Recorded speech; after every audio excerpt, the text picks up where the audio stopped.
रसानाम छन्दसामपि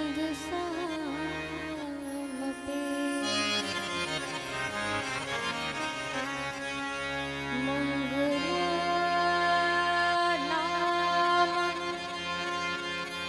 सकलतारो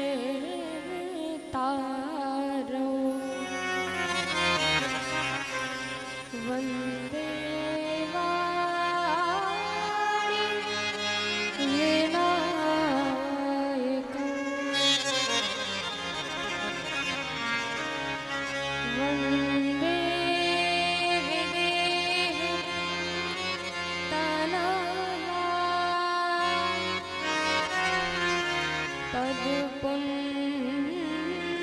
पुण्डरीकम्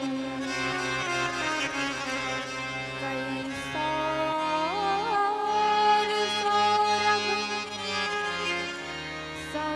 समाहितया विचित्रम् गंगा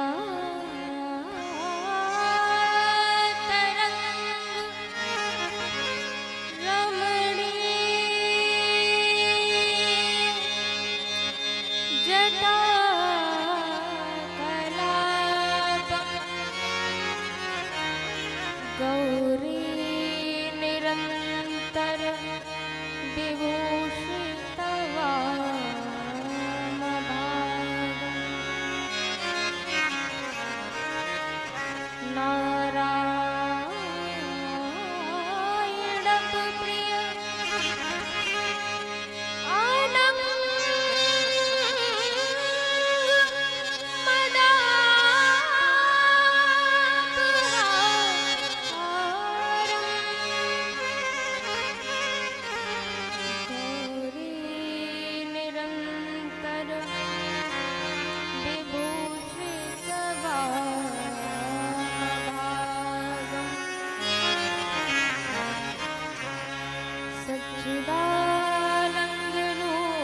सच्चिदानन्दरूपाय विश्वोत्पत्त्यादिहेतवे तापत्रये विनाशाय श्रीकृष्णाय वयं नमः। बंसी विभूषित करा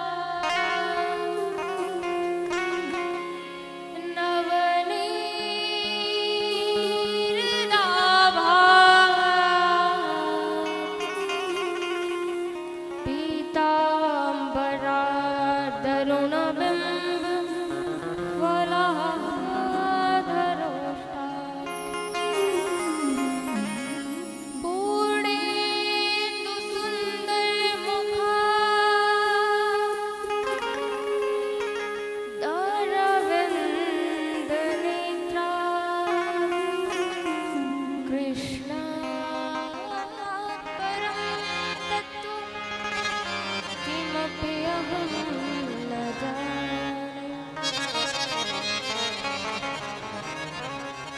श्री सीतानाथ समारंभां श्री रामानंदार्य मध्यमाम् अस्मदाचार्य पर्यन्तां वन्दे श्री गुरु परम्पराम्।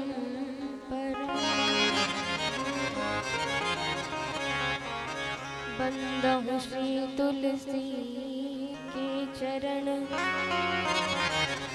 जिनकी नो जग काज कलि समुद्र बूढ़त लख्यो प्रगट्यो सप्त जहान। सिया राम कथा रस रसिक प्रभु शंभुनाथ हनुमान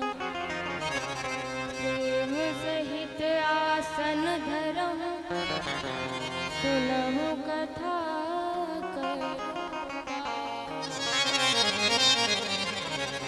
सुनहु कथा करूँगा। आइए हम सभी अपने मन वाणी को पवित्र करने के लिए भगवान का पावन गुणगान करें। श्री राम जय राम जय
जानकी जी को प्रणाम करते हुए अकारण करुणा वरुणालय परात्पर ब्रह्म श्री राघवेंद्र सरकार के चरणों में वंदन प्रणाम करते हुए राम कथा के रस रसिक श्रोता आंजनेय नंदन हनुमंत लाल जी के चरणों में प्रणाम करते हुए श्रद्धा विश्वास स्वरूप भोलेनाथ मैया पार्वती के चरणों में प्रणाम करते हुए गोस्वामी तुलसीदास जी महाराज के चरणों में प्रणाम करते हुए यहाँ पर उपस्थित माताएं, बहनें, विप्र मंडली, बाल मंडली, आप सभी के मनमानस में विराजमान मैं अपने सर्वेश्वर विशेश्वर भगवान को वंदन प्रणाम करती हूँ। सिया राम मैं सब जग जानी, करहु प्रणाम जोरी जोग पानी, करहु प्रणाम जोरी जोग पानी। बोलिए श्यावर रामचंद्र की जय। तनिक ऊर्जा के साथ बोलिए, बोलिए श्यावर रामचंद्र की जय। कल के प्रसंगानुसार हम आप सभी ने बड़े ही धूमधाम से भगवान का प्राकट्य उत्सव मनाया, झूमते हुए, नाचते हुए, और आज कथा के क्रम को आगे बढ़ाते हुए भगवान की अनेक अनेक प्रकार से भगवान ने बाल लीलाएं की। और श्री दशरथ जी महाराज अब वशिष्ठ जी से कहते हैं कि हे नाथ, अब आप पुत्रों का नामकरण संस्कार कीजिए। करी पूजा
वशिष्ठ जी महाराज ने कहा कि दशरथ जी, इनके नाम अनेक अनुपा, मैं नृप कहब सुमति अनुरूपा।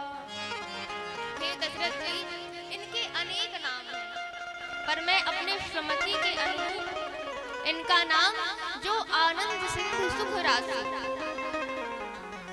सी करते त्रैलोक सुबासी। जिस प्रकार शीकर अर्थात क्या है, एक माचिस की तिली को हम उठाएं और उसको पानी में बोल दें और उसको जब हम बाहर निकालेंगे तो उसमें पानी नहीं आता।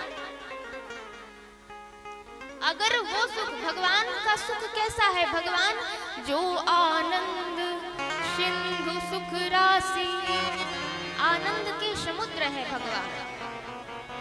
तो जितना पानी उस तिली में एक बार बोरेंगे जल में और निकालेंगे, उस सुख को, उस पानी को अगर मिला लिया जाए तो उस सुख को अगर तीनों लोकों में छिड़काव करेंगे तो दैहिक दैविक भौतिक तापा, ये त्रिताप मिट जाएंगे और आनंद ही आनंद हमारे जीवन में छा जाएगा। तो ऐसे सुख समुद्र श्री राघवेंद्र सरकार का नाम मैं राम रखता हूँ। देखिए, ये जो नामकरण रखा गया है, ये सीढ़ियां हैं भगवान को प्राप्त करने की, भगवान तक जाने की, ये सीढ़ियां हैं। कैसे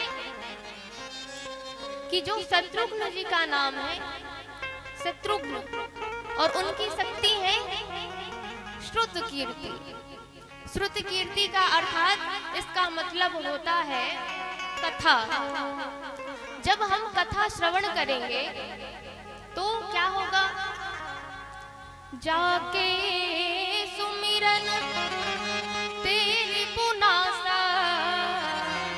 हमारे जीवन में हमारे शत्रु कौन है? काम, क्रोध, लोभ, मोह, यही हमारे जीवन के शत्रु हैं। तो जब हम जो शत्रुघ्न जी की शक्ति है, कौन? श्रुत कीर्ति अर्थात कथा।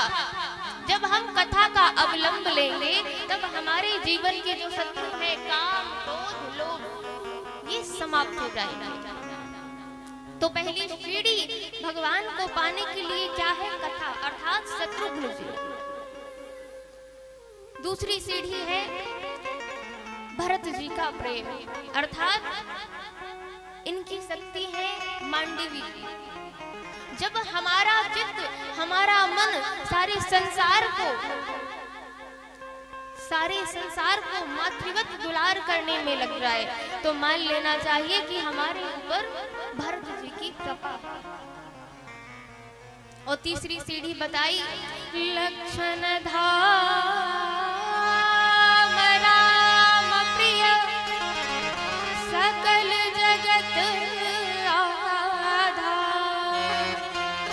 गुरु वशिष्ठ तेहि राखा लक्ष्मण नाम उदार। गुरु वशिष्ठ तेहि राखा लक्ष्मण नाम उदार। जो भगवान की प्राप्ति की ओर उन्मुख रहे, जिसका एक ही लक्ष्य हो, वह है लक्ष्य। जिसका लक्ष्य एक ही हो, क्या? परमात्मा की सेवा करना, परमात्मा को पा लेना, वह है लक्ष्मण जी। तो भैया इस प्रकार से चारों भैयाओं का नामकरण संस्कार हुआ। तदोपरांत भगवान सरयू नदी के किनारे खेलते हैं और सभी प्रकार के संस्कार, चूड़ाकरण संस्कार हुआ। भगवान पढ़ने के लिए गए और पुनः अल्पकाल विद्या सब आई। अल्पकाल में ही विद्याओं को अर्जित करके अयोध्यापुरी को आए। अब यहाँ पर बड़ी सुंदर बात पार्वती से भोलेनाथ कहते हैं। क्या कहते हैं कि हे पार्वती, अब मैं तुम्हें वह विचित्र कथा सुनाने जा रहा हूँ। जिस प्रकार राम जी का विवाह हुआ, किसने कराया? वह विश्वामित्र जी ने कराया है। तो आइए, गोस्वामी तुलसीदास जी ने बड़ी सुंदर चौपाइयां लिखी हैं। क्या कहते हैं? विश्वामित्र महामुनि ज्ञानी, बसहि विपिन शुभ आश्रम जानी, बसहि विपिन शुभ आश्रम जानी। विश्वामित्र जी से परिचय कराया कि वह श्रेष्ठ है और उनका आश्रम भी श्रेष्ठ है। परंतु ये गाधीशु के अर्थात गाधी के पुत्र विश्वामित्र जी, उनके मन में क्या हुई? चिंता हुई। गाधी तनय मन चिंता व्यापी, चिंता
और उनका श्रेष्ठ आश्रम है। देखिए, जो भगवान का भगत होता है ना, तो उसके गुण, उसके आचरण तो भगत के लक्षण होते ही हैं, पर देखिए उनका स्वभाव और उनका आश्रम बता देता है कि यह भगवान का भगत है। कैसे? जब हनुमान जी महाराज लंका गए तो लंका में क्या देखा कि सुंदर सा तुलसी का विरबा लगा हुआ है, पौधा लगा हुआ है, और राम नाम अंकित ग्रह शोभा बरनी जाय, नव तुलसी का वृंद तहाँ देखि हरस कपिराय। हनुमान जी प्रसन्न हो गए और विचार करने लगे कि हनुमान जी क्या विचार करते हैं कि इस लंका में, ये तो अत्याचारी रावण की लंका है और यहाँ भगवान का भगत प्रसन्न हो गए देखकर। तो देखिए, हनुमान जी को बताया नहीं गया था कि यहाँ भगवान का भगत रहता है, परंतु उनके आश्रम से पता चल गया कि भैया यहाँ पर भगवान का भगत रहता है। तो आपके घर का वातावरण, आपके आचरण तो बताते हैं कि आप भगवान के भक्त हैं, परंतु आपका आश्रम, आपका घर भी बताता है कि आप भगवान के भगत हैं। और वही बात भोले बाबा ने लिखी कि क्या लिखा? विश्वामित्र महामुनि ज्ञानी और बसहि विपिन शुभ आश्रम जाय। अब बड़ी सुंदर बात लिखी गई इधर। क्या लिखा गया? मुनि तब मुनि बर मन कीन विचारा और प्रभु अब करे हरण महिधारा। विश्वामित्र जी को चिंता हो गई। क्यों? गाधी तनय मन चिंता व्यापी। आज विश्वामित्र जी चिंतित हो गए। अब यहाँ पर प्रश्न ये उठता है कि विश्वामित्र जी, देखिए संत का लक्षण ये होता है, संत को चिंता नहीं होती, पर आज संत को चिंता हो गई। संत तो चिंतन करते हैं, चिंता नहीं करते। परंतु देखिए आज विश्वामित्र जी ने चिंता क्यों की? चिंता इसलिए कि गौ और ब्राह्मणों पर अत्याचार, पापाचार रावण के द्वारा मचाया जा रहा है। आज इसीलिए गौ ब्राह्मण के रक्षार्थ हेतु आज विश्वामित्र जी को चिंता हो गई। देखिए संत के चिंतन में भगवान सामने आते हैं।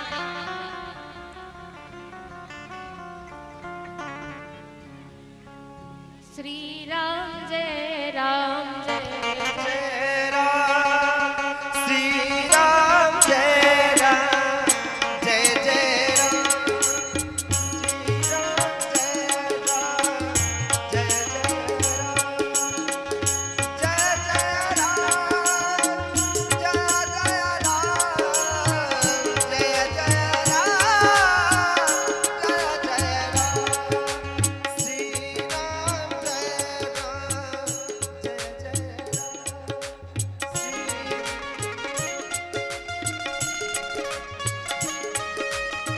सभी लोग मीठी मीठी तालियों की शुरुआत करते हैं।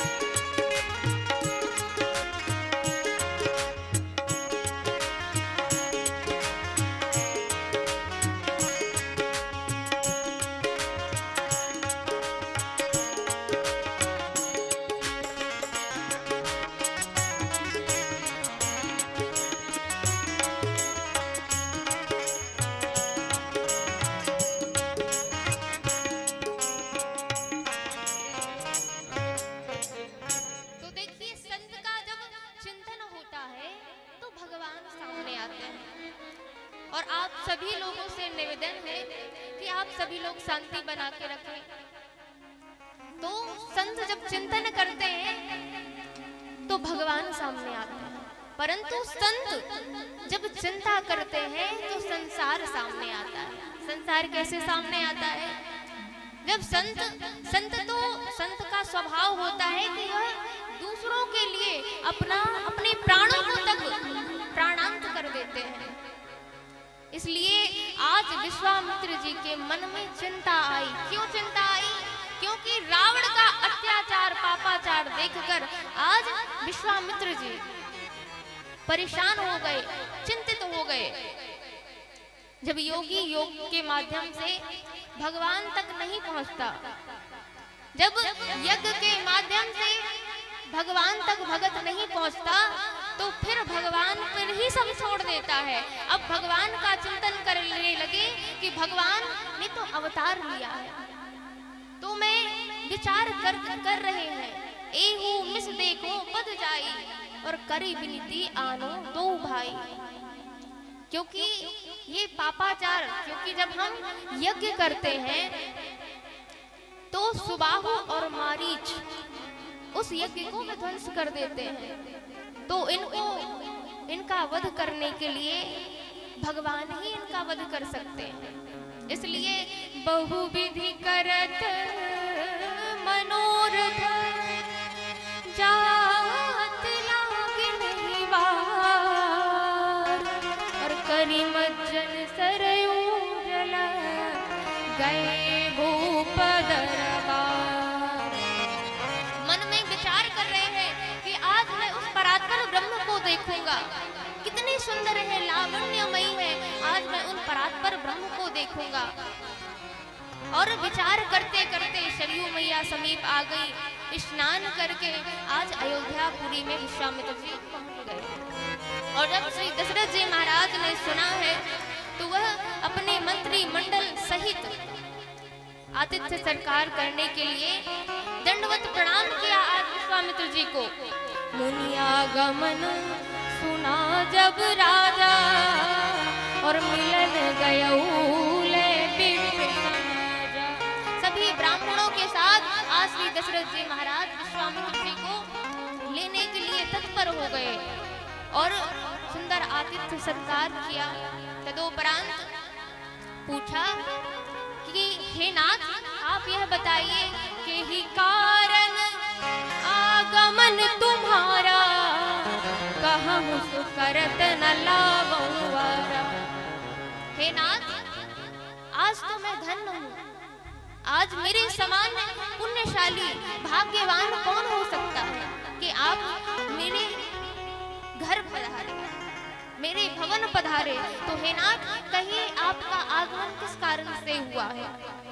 आप कहने में विलंब कर सकते हैं, पर मैं उस कार्य को करने में विलंब नहीं करूंगा।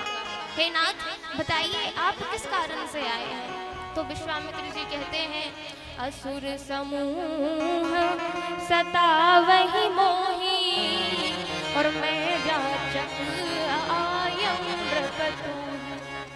असुरों का समूह सता रहा है, हम यज्ञ करते हैं तो वह सुबाहु मारीच सारे राक्षस यज्ञ का विध्वंस कर देते हैं। तो मैं राम जी को लेने आया हूँ। और जैसे ही सुना है आज, और विश्वामित्र जी की बात सुनकर श्री दशरथ जी महाराज धरती पर गिर पड़े और कहा कि हे नाथ, मैं आपको कैसे दूंगा राम को, राम देत नहीं बनई गोसाई। मांगी ले हु धेनु धन कोस, ए बक्सर के बाबा। मांगी ले हु धेनु धन कोस, ए बक्सर के बाबा। मांगी ले हु धेनु धन कोस, बक्सर के बाबा। मान लेहु धन कोस, ए बक्सर के बाबा।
नृप संदेह नास कह पावा।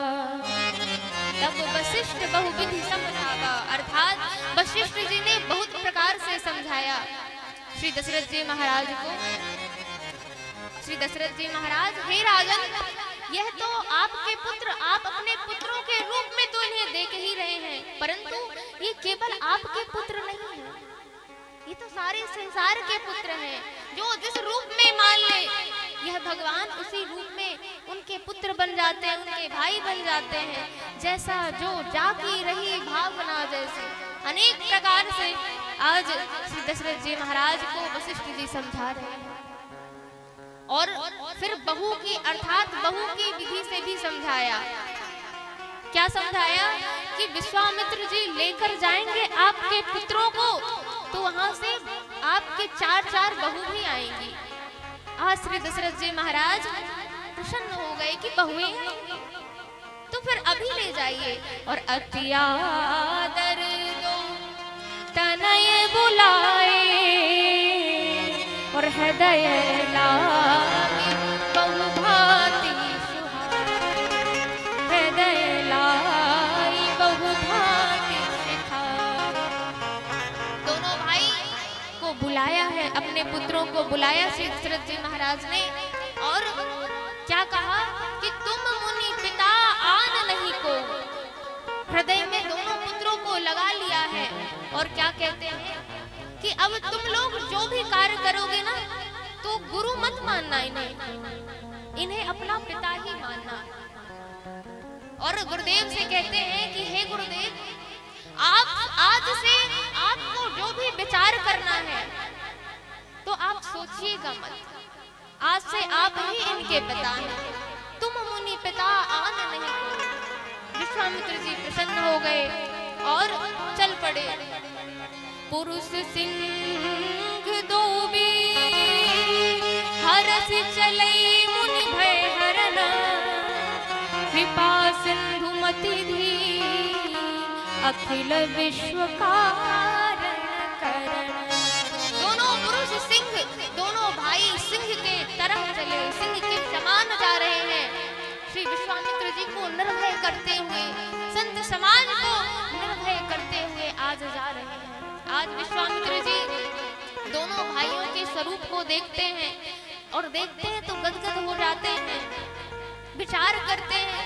श्याम गौर सुंदर दो भाई, और विश्वामित्र महानी पाई, विश्वामित्र महानी पाई। आज विश्वामित्र जी स्वयं को धन्य धन्य मान रहे कि आज मैं धन्य हो गया, आज नहीं, आज मैंने महानिधियों को पा लिया।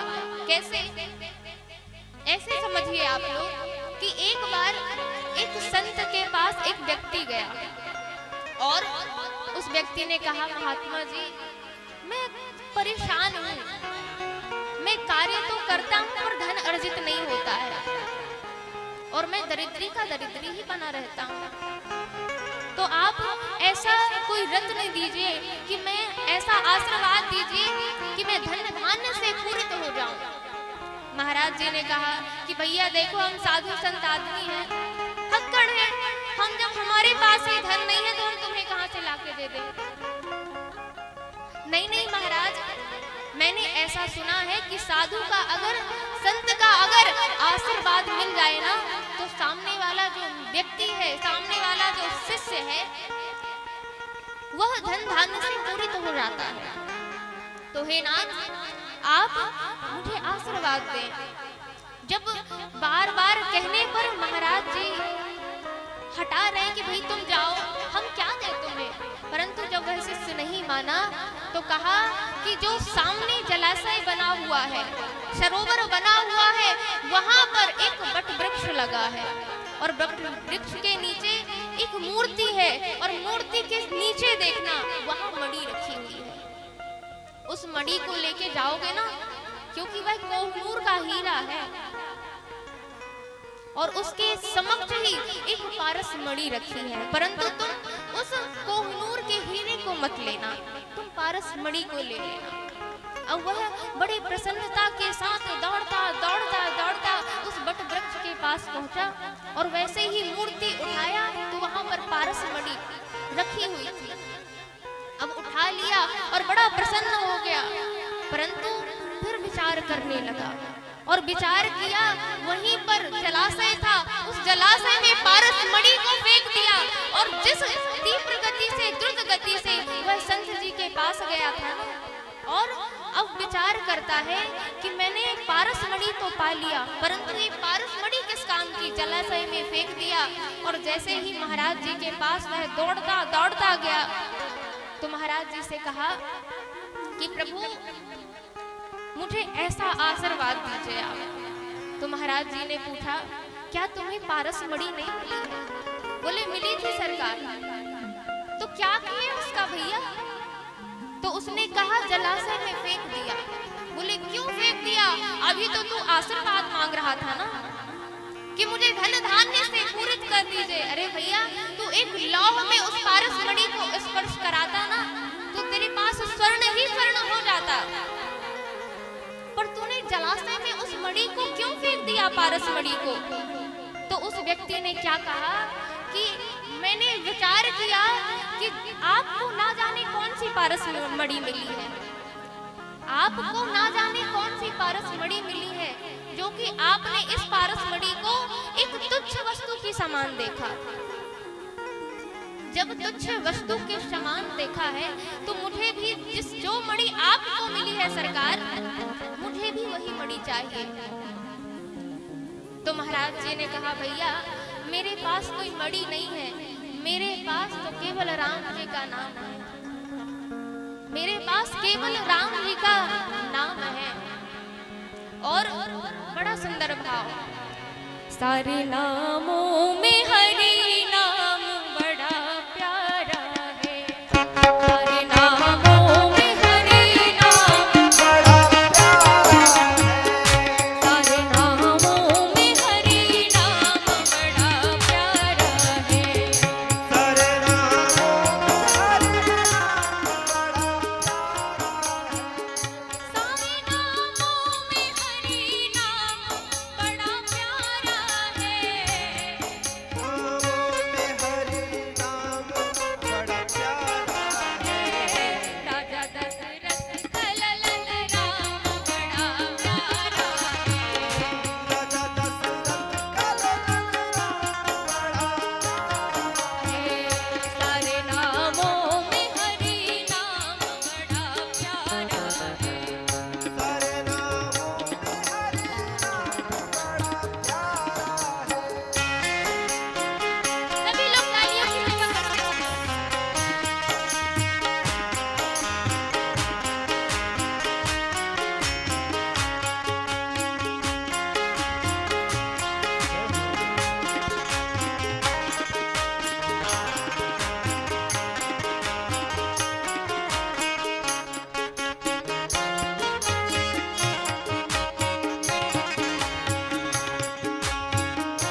और श्री राघवेंद्र सरकार को बड़ी सुंदर सुंदर मार्ग में कथा सुनाते हुए जा रहे हैं।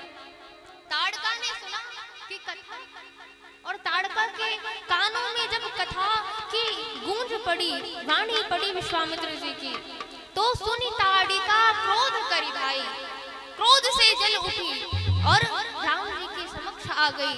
राघवेंद्र सरकार से विश्वामित्र जी ने कहा कि इसका वध कर दो राघवेंद्र। राम जी ने कहा सरकार ये तो एक अबला है, नारी पे शस्त्र उठाना ये तो अनीति है। तो विश्वामित्र जी ने कहा ये अबला नहीं है राम, तुम्हारी बला है, इसका वध कर दो, इसको समाप्त कर दो। तब एक ही बाण प्राण हर लीना और दीन जानते ही निज पद दीना, दीन जानते ही निज पद दीना।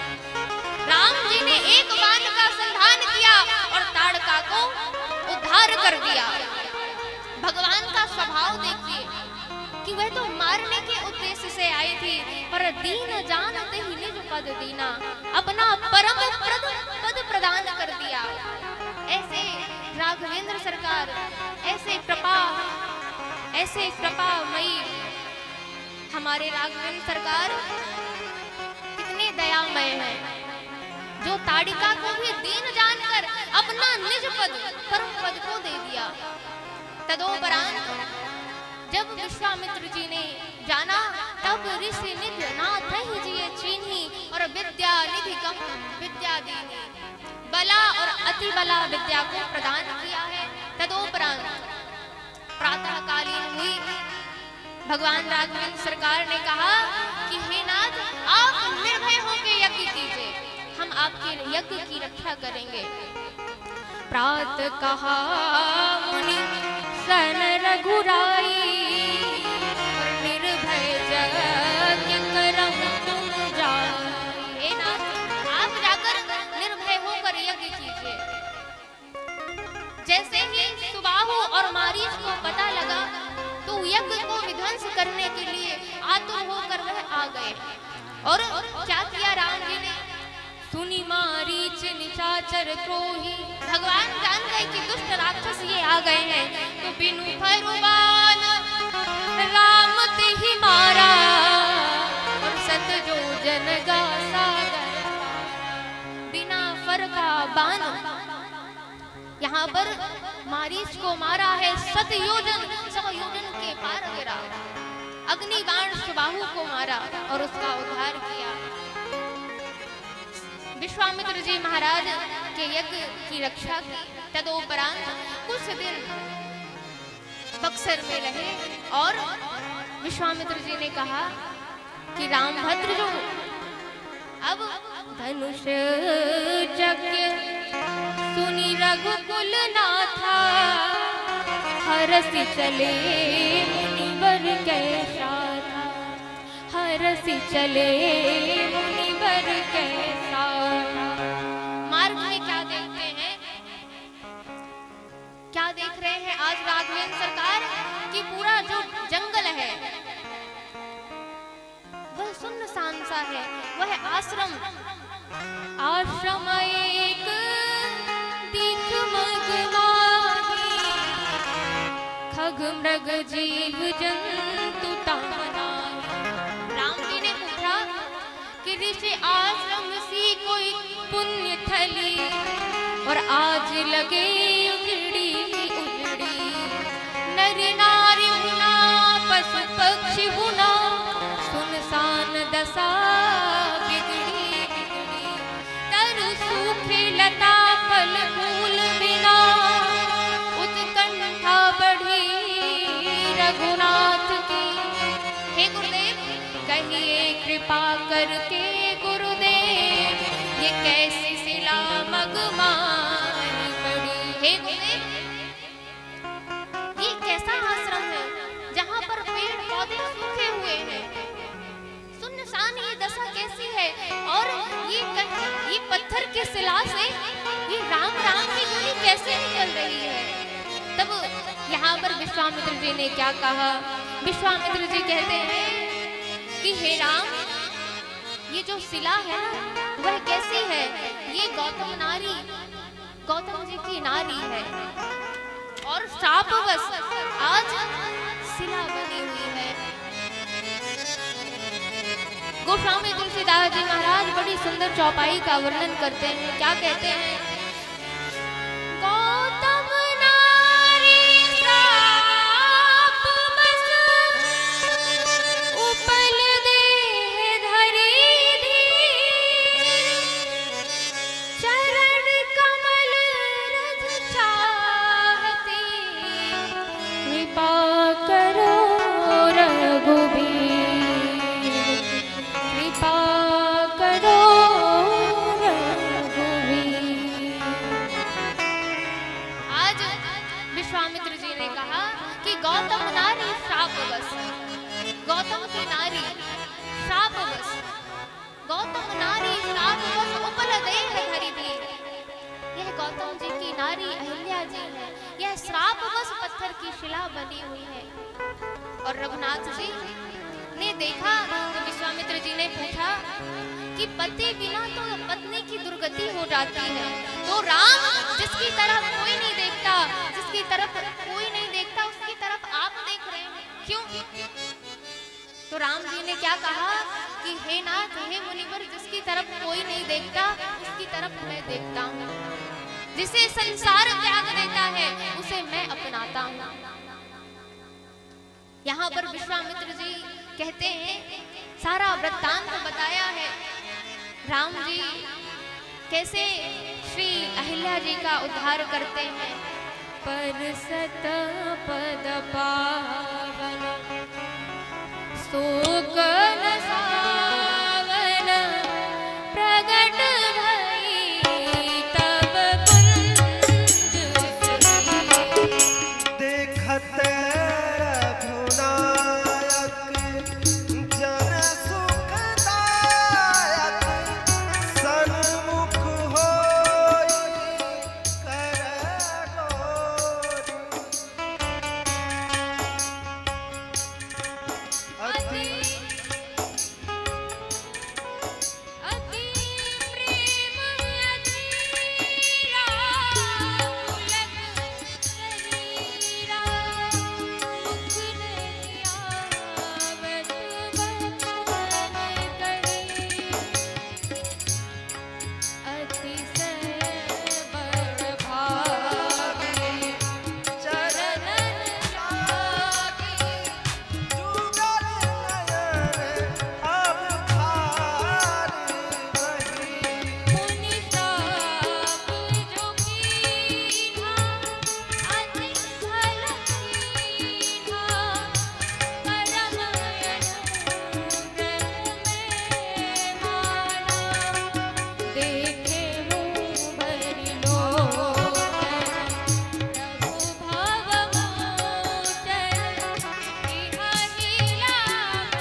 वहां पर उपस्थित हैं। श्री रघुवीर ने जब गुरुदेव का आदेश पाया और अपने चरणों को बढ़ाया है, पर सत पद पावन शोक न सावन, और जैसे ही उनकी चरणों की रज उस शिला पर पड़ी है, गिरी है, वह शिला एक पुत्र के रूप में वहां पर अहिल्या मैया के रूप में परिणित हो गई और चरणों में गिर पड़ी आज अहिल्या मैया। भगवान से कहती है, हे नाथ, आप ही है ना, आप ही राम है ना। धीरज मनु कीन्हा प्रभु का चीन्हा, रघुपति कृपा भगति पाई। आज अश्रुओं से पूरित हो गई, आज आंखों में जल भर आया और राम जी से कहती है, आप ही है ना भगवान। हे नाथ, मैं नारी अपावन प्रभु जग पावन। हे नाथ, मैं तो अपावन नारी हूँ, आप जग को पावन करने वाले हैं। हे नाथ, आपके कमल जैसे नेत्र आज मैं देखकर धन्य धन्य हो गई। हे नाथ, मैं आज कृतार्थ हो गई। आपने जो मुझ पर कृपा की है, लोग कहते हैं कि मुझे श्राप मिला, पर मैं कहती हूँ ना, मुझे श्राप नहीं मिला। मेरे पति ने मुझे श्राप नहीं दिया, मेरे पति ने तो मुझे आशीर्वाद दिया। क्यों? मुनि शाप जो दीना अति भल कीन्हा। मैं तो, मेरे पति ने मुझे श्राप दिया, उन्होंने तो मुझे श्राप नहीं, मुझ पर अनुग्रह किया है। नहीं, अगर वो श्राप ना देते तो मैं आपका दर्शन कैसे कर पाता। और सरकार, आपने जिन चरणों को मेरे सर पर रखा है, स्पर्श कराया है, हे नाथ, वही चरण, उन्हीं चरणों से गंगा मैया निकली है। इसी का लाभ शंकर जी ना लेते हैं, उन्हीं शंकर जी और वही चरण की पूजा ब्रह्मा जी करते हैं। हे नाथ, मेरे पति ने मुझे श्राप नहीं दिया और भगवान से प्रसन्न हो गए उनकी बातों से, अहिल्या जी की बातों से। अहिल्या जी कहती हैं, हे नाथ, मेरी मति भोली है, मैं आपसे क्या मांगूं? पर सरकार, मैं आपसे यह मांगना चाहती हूँ। क्या मांगती है? पद कमल परागा रस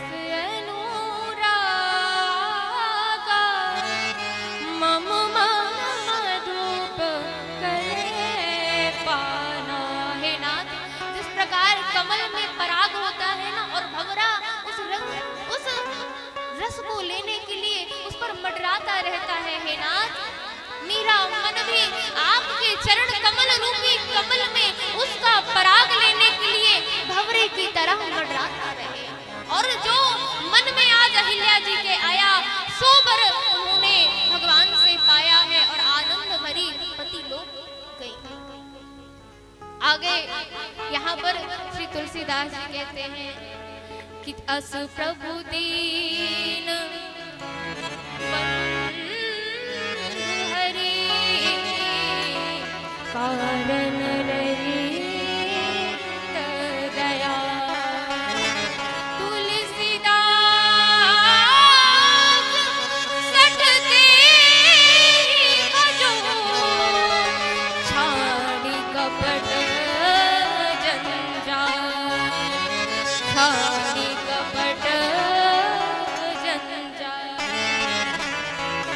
तुलसीदास जी इस चौपाई के माध्यम से कितना सुंदर उपदेश देते हैं कि भाई, श्री रघुनाथ जी तो दयालु है, कृपालुता की राशि है, तो हम अनेक के पास क्यों जाएं, अनेक के पास क्यों भटके? हम अनेक के पास क्यों भटके? हमें जाना है तो रघुवीर के शरण पर ही जाएं, चरणों को ही पकड़ ले। तो हमें अनेक की जरूरत नहीं है, हमें अनेक के पास नहीं जाना पड़ेगा, और करता धरता तो भगवान राम ही है। इसलिए रे मूर्ख मन, तू किसी की शरण ना जा। अस प्रभु दीन बंधु हरि, भगवान तो कारण रहित है, कारणों के भी कारण है, तो आप ऐसे उनके चरण में जाइए, उनकी शरण का अवलंब लीजिए। देखिए, ये संसार ये संसार है जो हम संसार से प्रेम करते हैं, भाई से, बहन से, अनेक हमारे हितैषी रिश्ते नाते हम इनको मान के चलते हैं। परंतु भागवत जी में बड़ा सुंदर वर्णन है। गोकर्ण जी ने कहा, क्या कहा? देहे स्तिमांस रुधिरे धीमतिम त्यजत्वं जाया सुतादिषु ममतां विमुच्य पश्यानिशं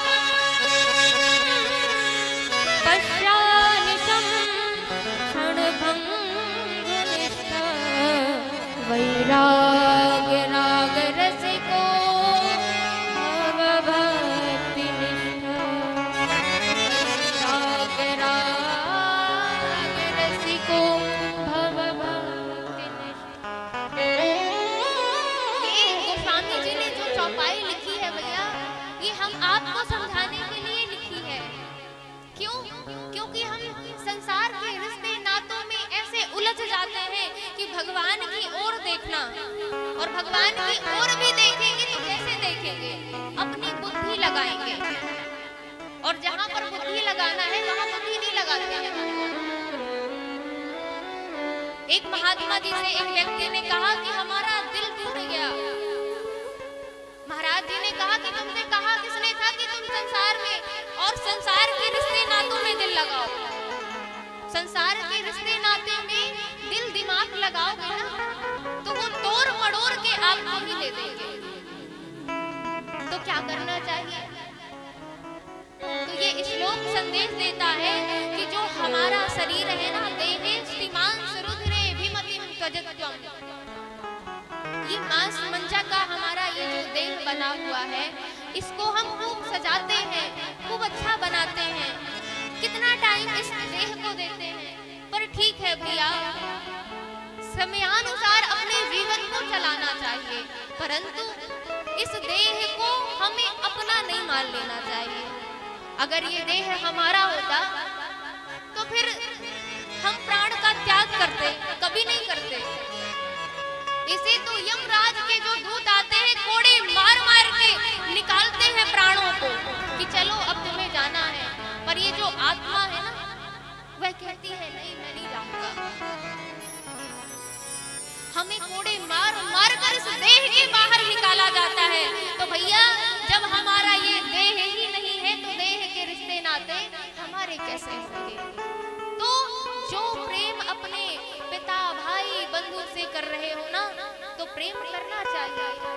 मैं ये नहीं कह रही कि आप प्रेम ना करो, प्रेम करो, परंतु परिवार सहित उतना ही प्रेम भगवान से करो। क्योंकि आप जब प्रेम करना जानेंगे ही नहीं तो भगवान से क्या प्रेम करेंगे? इसलिए पहले राग को समझो, अर्थात संसार के प्रेम को समझो, फिर भगवान से वही प्रेम करो। क्योंकि देखिए, ये जो संसार का प्रेम है ना, वह संसार का प्रेम एक दिन आपसे दूर हो जाएगा, परंतु आप रघुनाथ जी से प्रेम करेंगे ना तो वो प्रेम कभी दूर होने वाला नहीं है। रघुनाथ जी कभी दूर होने वाले नहीं है। इसलिए तुलसीदास जी कहते हैं कि रे मन तुलसीदास सठ तेहि भजू छाड़ी कपट जंजाल। ये कपट जंजाल को छोड़कर रघुनाथ जी की भक्ति कीजिए। आगे बड़ा सुंदर वर्णन आता है। दोनों भाई के सहित श्री विश्वामित्र जी आज मिथिला में प्रवेश कर गए। और आइए हम सभी मिथिला में प्रवेश करने से पूर्व उन मिथिलेश्वरी की जयकार लगाएं। बोलिए मिथिलेश दुलारी नंदिनी की जय, श्री जानकी जी की जय। यहाँ पर अब विश्वामित्र जी के साथ दोनों भैया मिथिला में प्रवेश कर गए। हरसी चले मुनि वृंद सहाय, हरसी चले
सुभग सोच संता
प्रसन्न है आज।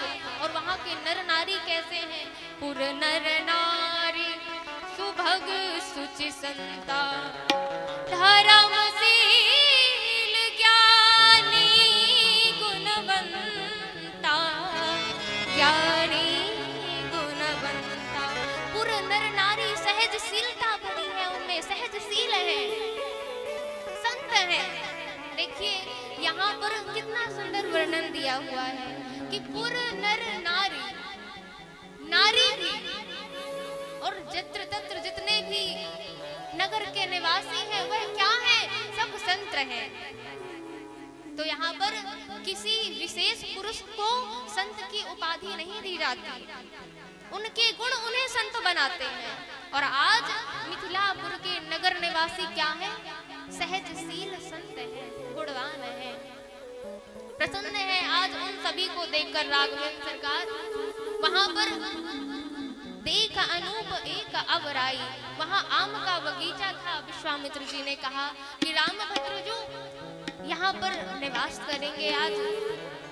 तब दोनों भैया दल फूल देखने के लिए चले गए और जब ही विश्वामित्र की आगमन की सुधि विदेहराज जी को आज मिली तो विदेहराज जी अपने विप्रों के समाचार, अपने दूतों से समाचार जैसे ही पाया है तो मंत्री मंडल के साथ, सचिवों के साथ, सभी के साथ मिलकर आज विश्वामित्र जी का आतिथ्य सत्कार करने के लिए वही अमराई में पहुंच गए।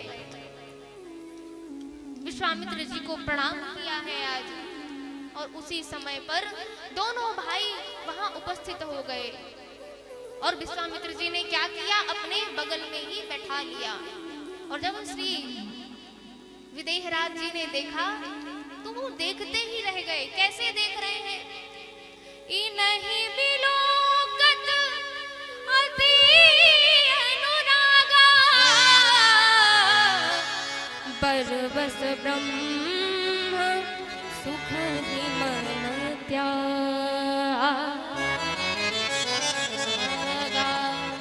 विदेहराज जी की भक्ति कैसी थी? विदेहराज जी निर्गुण निराकार को मानते थे, परंतु जब उन्होंने राम जी की सूरत को देखा, सुंदर भोली सी मूरत को देखा तो आज विदेह जी विदेह हो गए, अपने देह की सुधि को भूल गए और कहा कि हे मुनिवर, आप ये बताइए कि मुनि कुल तिलक कि नृप कुल पालक, ये मुनियों के बालक हैं कि नृपों के बालक हैं कि राजा के बालक हैं? आप कहिए, क्योंकि मेरा मन इन्हीं विलोकत अति अनुरागा और बस ब्रह्म सुख ही मन त्यागा। जो सुख में निराकार ब्रह्म में मुझे आनंद आता था, आज वह बरबस ही मैं छोड़ रहा हूँ। आज मेरा मन उस निर्गुण में नहीं लग रहा है। आज इनको बिलोका, अर्थात मैंने इनको देखा तो उस सुख की, वह सुख मुझे तुच्छ लग रहा है इस सुख की तुलना में। तो हे नाथ, आज आप यह बताइए कि यह कौन है। तो विश्वामित्र जी ने कहा कि ये कौन है। विश्वामित्र जी सोच में पड़ गए और क्या कहते हैं। विश्वामित्र जी कहते हैं, कहे मुनि भी हंसी कहूं नृपनी का, और बचन तुम्हार न होई अली का। विश्वामित्र जी कहते हैं कि आपका मन भगवान में नहीं लग रहा है, निर्गुण निराकार में नहीं लग रहा है।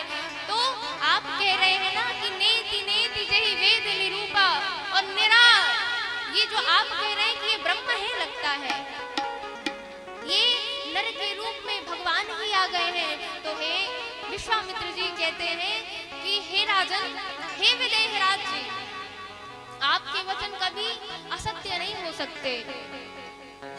अब राम जी ने यहाँ पर मुस्कुरा दिया और क्या कहते हैं कि सरकार, आप यही मेरा पोल खोल दोगे क्या।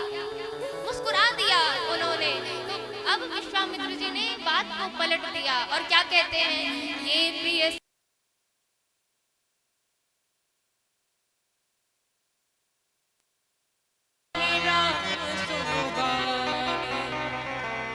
और क्या कहते हैं, रघुकुल मन दशरथ के जाए, मम हित लागी नरेश पठाए। हे नाथ, ये तो सबको, ये सारे संसार को प्रिय है। जहाँ भी ये जाते हैं ये सबको प्रिय है। और मेरी रक्षार्थ हेतु, यज्ञ की रक्षा हेतु मैं यादव की तरह दशरथ के यहाँ से इन्हें मांग कर लाया हूँ। और सारा परिचय देते हैं, श्याम गौर सुंदर को भ्राता, आनंद रूपे आनंद दाता, आनंद को भी आनंद प्रदान करने वाले श्री रघुवीर को देखकर आगत हो गए विदेहराज। और जिस भवन में श्री किशोरी जी निवास करती थी, उस भवन में आज श्री रघुवीर सहित, गुरुदेव सहित लखनलाल जी के साथ उन्हें ठहरा दिया गया। गोस्वामी तुलसीदास जी कहते हैं, बड़ा सुंदर वर्णन करते हैं, सुंदर सदन सुखद सब काला, तहाँ वास दीन वाला। सुंदर सदन में, जनकपुरी में सबसे सुंदर महल था जानकी जी का, और जानकी जी के भवन में ही गुरुदेव सहित दोनों भाइयों को ठहरा दिया गया। अब भोजन हुआ, तदोपरांत कथा सुनाकर विश्राम करने लगे। प्रातः कालीन हुआ और प्रातः कालीन होते ही गुरुदेव ने, दोपहर का समय हो गया, अब गुरुदेव कथा ही सुना रहे थे, परंतु आज लखनलाल जी का मन उस कथा में नहीं लग रहा। क्यों नहीं लग रहा? कथा में तो लगना चाहिए। तो यहाँ पर एक सुंदर कथा आती है। तो गुरुदेव से कहते हैं भगवान, क्या कहते हैं, लखन हृदय लालसा विसेखी, और जाय जनकपुर आए दे। हे नाथ, लखनलाल जी के मन में उत्कंठा है। तो राम जी ने कहा लखनपुर, अर्थात लखनपुर देखना चाहते हैं। तो विश्वामित्र जी ने कहा कि लखनपुर नहीं है रामभद्र, जो ये जनकपुर है, ये लखनपुर नहीं है, जनकपुर है। ये सरकार, मैं ये नहीं कह रहा हूँ, ये कह रहा हूँ कि लखनलाल जी जनकपुर देखना चाहते हैं, लखनपुर देखना चाहते हैं। तो रामभद्र, आप यह बताइए कि आप कभी आए हैं? अब हमी को कोई बोल दिया जाए कि हम ये सलीनगर ना देखें और कोई व्यक्ति घूमना चाह रहा हो, भ्रमण करना चाह रहा हो, और हमसे कोई कह दे कि घुमा के लेके आओ, तो जब हम जानते ही नहीं, हम कैसे घुमा देंगे, कैसे भ्रमण करा देंगे? आज वही बात विश्वामित्र जी राम जी से कहते हैं, रामभद्र तुम जब यहाँ आए नहीं, कभी नहीं आए, तुमने कुछ देखा नहीं, तुम कैसे नगर भ्रमण कराओ? तो रामभद्र ने कहा कि सरकार किसी बालक का संग लेकर और उसकी दिशानुसार जो वह दिशा बताएगा, वह भ्रमण करवाएगा, तो हम पीछे पीछे जनकपुर देख लेंगे। पर इसके पीछे बड़ी सुंदर कथा आती है कि लखनलाल जी के हृदय में यह उत्कंठा क्यों जागृत हो गई। तो जब भगवान श्री राम को जब अवतार लेना था ना, भगवान को ब्रह्म को अवतार लेना था राम के रूप। बड़े ध्यान से सुनिएगा आप लोग कि जब राम को अवतार लेना था तो वहां कहा लक्ष्मी जी से कि चलिए अभी।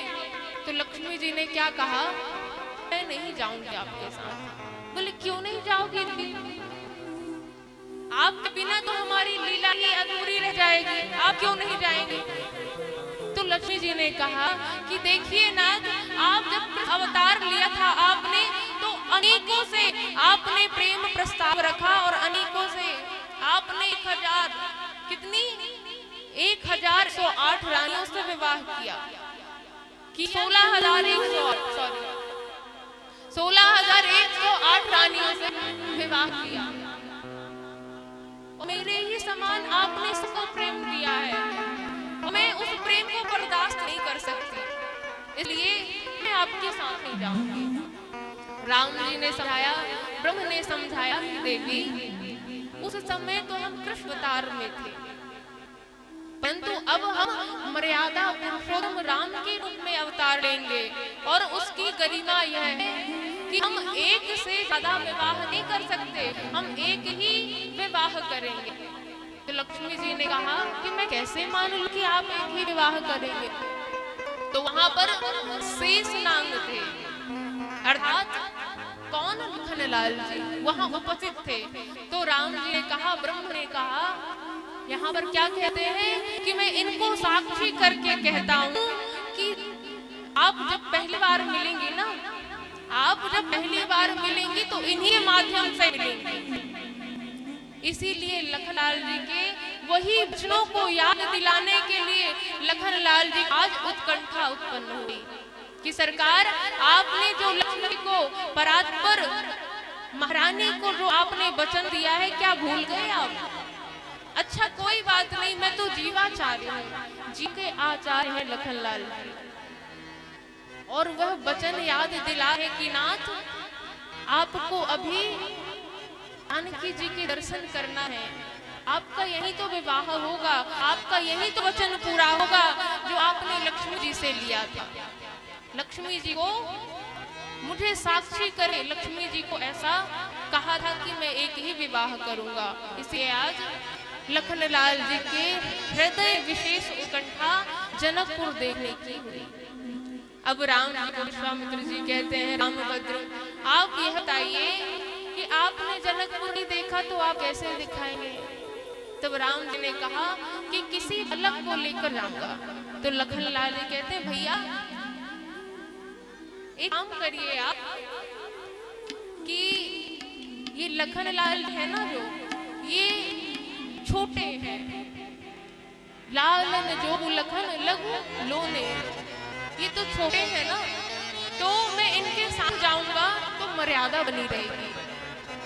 मैं इनके साथ जाऊंगा क्योंकि यहाँ के लोग कैसे हैं, पुर नर नारी सुभग सुचि संता, और लखनलाल जी कैसे हैं, छोटे हैं। तो प्रभु मान लीजिए कि इन्होंने कोई उद्दंडता कर दी, कोई उद्दंडता कर दी तो नाक किसकी कटेगी? आपकी।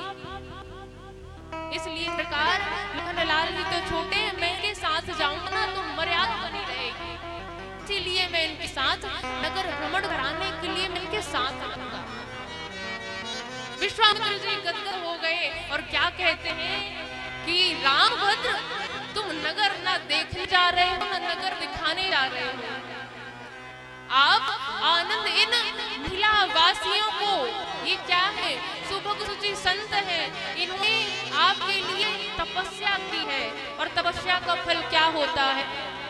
भगवान का दर्शन।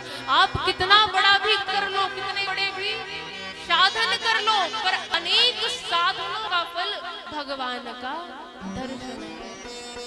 आप उन संत महंतों की गई तपस्या का फल देने जा रहे हैं। और देखो भैया, मैं एक बात निवेदन करूं आपसे कि ये जो हमारा मानव शरीर है ना, अच्छा आप लोग एक बात बताइएगा कि आम में अगर फल न लगे तो आम का वृक्ष बेकार रहा ना, होगा कि नहीं?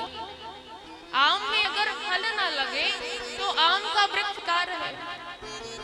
अनार में अगर अनार का फल न लगे तो अनार का पेड़ जो है बर्बाद है, कोई काम का नहीं है। मान रहे हैं ना आप लोग ये बात? तो भैया, जब फल में, वृक्ष में अगर फल ना लगे तो वह वृक्ष किसी काम का नहीं है। तो ये जो देह रूपी ये जो फल मिला है, यह वृक्ष है, इसका भी फल है। क्या फल है? देह धरे कर यह फल भाई, देह धरे कर यह फल भाई, भजिए राम तज काम बिहाई। ये देह का फल क्या है? भगवान का भजन। और उस भजन के ही प्रताप से आज मिथिला के नगर निवासियों को भगवान राम दर्शन देने के लिए जा रहे हैं। दोनों भाई गुरुदेव की आज्ञा को लेकर चल पड़े। दोनों भाई चल पड़े। मुनि पद कमल बंदी तो उठाता, लरले लोक लोचन सुखदाता।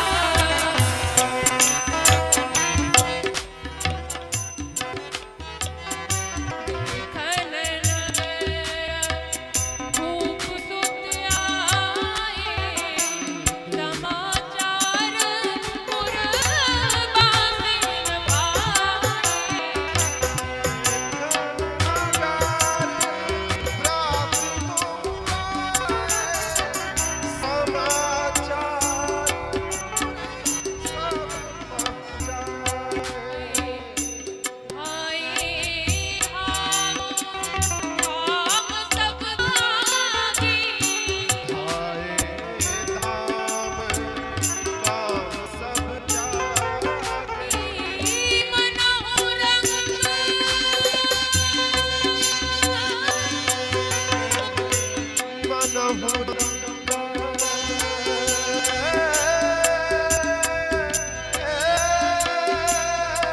सभी लोग मीठी मीठी तालियों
देख रही हैं। सखियां अट्टालिकाओं पर चढ़ गई। नगर नगर में अर्थात गली गली में आज राम जी विहरण कर रहे हैं। का दर्शन करा रहे हैं। बच्चों ने कहा, छोटे छोटे बच्चे, बालक राम जी की कोई धोती पकड़ा है, कोई उंगली पकड़ा है, घेरा लगा राम जी को। आज राम जी के साथ धीरे धीरे चल रहे हैं। सारी युवतियां झरों से देख रही हैं। सखियां अट्टालिकाओं पे चढ़ गई। अट्टालिकाओं पर चढ़ी तो उन्होंने विचार किया कि झरोकों से देख रहे थे तब तो कुछ दर्शन हो ही रहा था, परंतु अब तो केवल सर दिख रहा है। इनका मुखारविंद सुंदर सुंदर ये तो दिखाई नहीं पड़ रहा। अब क्या करें? तो एक सखी ने युक्ति बनाई कि क्यों ना इन पर मड़िया डाला जाए। तो चतुर सखी विराजमान थी वहां पर, चतुर सखी वहां पर उपस्थित थी। उन्होंने कहा कि हीरा डालेगी, मड़िया डालेगी? नहीं, इनके ऊपर हीरा मड़िया मत डाल। तो क्या डाले? इन पे तो प्रेम डालो। अच्छा, प्रेम डालेंगे तो देख लेंगे। तो सखी ने कहा, चतुर सखी ने कहा, अच्छा ये चतुर सखी कौन है? पहले ऐसे समझिए आप कि ये चतुर सखी कौन है, किसके चतुर सखी के निर्देशानुसार ये सारी सखियां क्यों चलती हैं? ये चतुर सखी श्री किशोरी जी की अंतरंग सखी है। ये इनका नाम सुभगा जी था। और वह एक दिन रोने लगी कि मुझे माता जी, मुझे जानकी जी के दर्शन करना है, मुझे लाडली जी के दर्शन करना है। तो मैया ने कहा कि वह तो पालने चलने वाली हैं, वह हम आपको दर्शन नहीं देंगी, तो राजकुमारी हैं, वह हमें क्या दर्शन देंगे? तो मैया से कहा कि मैया, जहाँ पर जानकी जी का महल है, मैं उस महल के सामने ही अमरूद और सुंदर सुंदर मालाएं, पुष्प बेचूंगी। तो एक ना एक दिन भगवती पराम्बा की और श्री जानकी जी की, किशोरी जी की कृपा होगी तो मुझे दर्शन जरूर होगा उनका। और वह सुभगा जी महल के सामने ही अपना अमरूद और पुष्प मालाएं बेचने लगी। और एक दिन श्री किशोरी जी की सखी चंद्रकला महल के बाहर आई तो उन्होंने देखा, उन्होंने उनके हृदय के भाव को पढ़ लिया। तो कहा कि कितनी प्यारी मालाएं हैं, ये अमरूद कितने अच्छे हैं, ये तो हमारी लाडली सखी जो किशोरी जी, हम उनको खवाएंगे। अच्छा, तो आप उन सखी ने, उस सुभगा जी ने कहा, क्या कहा कि आप किशोरी जी की सखी, तब यहाँ पर श्री किशोरी जी से आप मेरी वार्ता करा देंगे क्या? मेरी उनसे भेंट करा देंगे? और चंद्रकला ने कहा कि क्यों नहीं, हम ये जो माला और ये पुष्प है श्री किशोरी जी के पास लेकर आएंगे। और चंद्रकला उन मालाओं को, उन पुष्पों को, अमरूद को लेकर जानकी जी के पास गई है। जानकी जी सब समझ गई और कहा कि सुभगा जी हैं, उनको बुला के लेके आओ। सुभगा जी गई तो किशोरी जी ने अपने हृदय से लगा लिया। और किशोरी जी क्या कहती हैं कि क्या तुम मेरी सखी बनना चाहो? वह रोने लगी और क्या कहती हैं कि हे लाडली जो, मेरा तो परम सौभाग्य है कि मैं आपकी सखी बनी। आप मुझे सखी बनाना चाहती हैं, मेरा परम सौभाग्य है आज कि मैं आपकी सखी बनना चाहती हूँ। मेरा कितना सौभाग्य है कि आप मुझे सखी बनाना चाहती हैं। और वही सुभगा जी अंतरंग सखी बनी। और सुभगा जी को यहाँ पर क्या लिखा? चतुर सखी। वही चतुर सखी कहती हैं, देखिए वहां के लोग राम जी की सुंदरता को देखकर बड़े मुग्ध हो रहे हैं। और बड़ा सुंदर यहाँ पे वर्णन किया गया। क्या किया गया? धाये धाम काम सब त्यागी। एक दरिद्री को अगर मणि मिल जाए तो वो लूटने के लिए हो मचा देता है। ऐसे ही आज रघुवीर के दर्शन के लिए होड़ लगी है। आज अच्छा, एक प्रश्न यहाँ पे ये उठता है कि हम अगर किसी को देने जाएंगे तो पहले धाम छोड़ेंगे कि पहले काम छोड़ेंगे? बताइए, पहले आप धाम छोड़ेंगे कि काम छोड़ेंगे? पहले काम छोड़ेंगे, पहले काम छोड़ेंगे।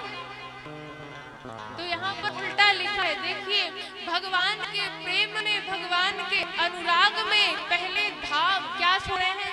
धाए धाम काम सब त्यागी। पहले धाम को छोड़ा, रूप माधुरी की पिपासा में, लालसा में, अभिलाषा में। कोई हरा काट रहा था तो वो चारा लिए भागा दौड़ा गया कि मैं तो रघुनाथ जी का दर्शन करूंगा। कोई भूसा डाल रहा था गौ के लिए तो वो भूसा लिए ही भगवान की ओर चल पड़ा, दौड़ा चल पड़ा। आज ऐसी परिस्थिति है, ऐसी कंडीशन है मिथिला निवासियों की कि धाई धाम काम सब त्यागी। पहले काम नहीं त्यागा, पहले धाम को त्याग दिया। और इधर चतुर सखी के रूप में क्या कहती है चतुर सखी कि हीरा मड़िया मत डालो, इससे भगवान देखने वाले नहीं, आओ प्रेम डालो। तो चौथी सखी कहती है भगवान ये कितने सुंदर है, मुझे तो ऐसा लगता है कि ये कौन है? निरखी सहज सुंदर दो भाई। यहाँ पर दोनों कुंवर को देखती हैं तो सखी कहती है हे सखी तुम ये बताओ, इतने सुंदर स्वरूप को देखकर कौन ना बावला हो जाए, कौन ना मोहित हो जाए इतने सुंदर सावले सरकार को देखकर। तो एक सखी कहती है मुझे तो ऐसा लगता है कि कौन है? विष्णु तार मुख चारी, विकट वेश मुख पंच मुरारी। मुझे तो ऐसा लगता है विष्णु भगवान। बोले नहीं, ये विष्णु भगवान नहीं है, तो कौन है? भोलेनाथ है। तो चौथी सखी ने क्या कहा? अरे बबली हो गई है क्या तू? विकट वेश मुख पंच मुरारी। ये भोलेनाथ नहीं है, उनका तो विकट वेश है, ये भोलेनाथ भी नहीं है। तो कौन है? पर देवस को नाही, यह छब सखी पटरी अजान। यह कोई और देवता नहीं है। क्यों? क्योंकि इनकी तुलना किसी से नहीं की जा सकती। तो अब यहाँ पर बातें हो रही हैं, नीचे से गलियों से भगवान चल रहे धीरे धीरे, परंतु आज सखियों की ओर नहीं देख रहे हैं। और सखियां चाहती हैं एक बार रघुनाथ जी हमारी ओर देख लो। हे रघुनाथ जी, कनी हेरो रघुनाथ जी हमारी ओर तनिका।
मिथिला के नारी नर रीछ गइल तोहरे बर।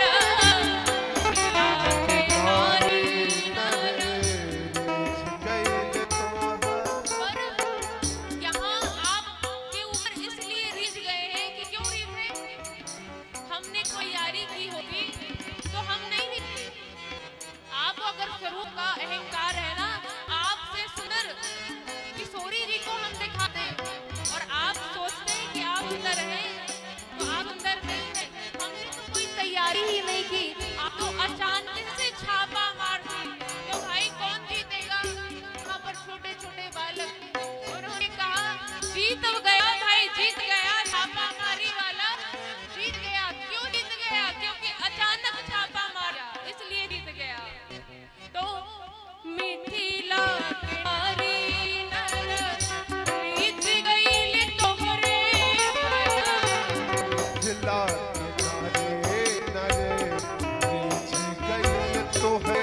बर। और यहीं पर सरकार आपकी जीत हो गई। छैल अब देसी हो, छैल अब देसी हो, आई जानक कहला छाप। छैल अब देसी हो,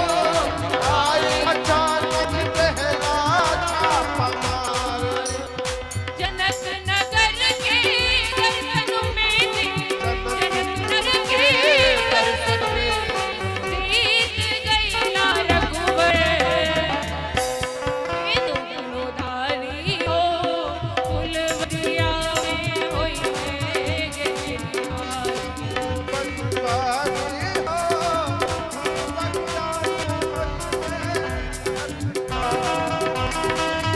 कल तक तू चंद्र रहिला, हमका कोर बनबला।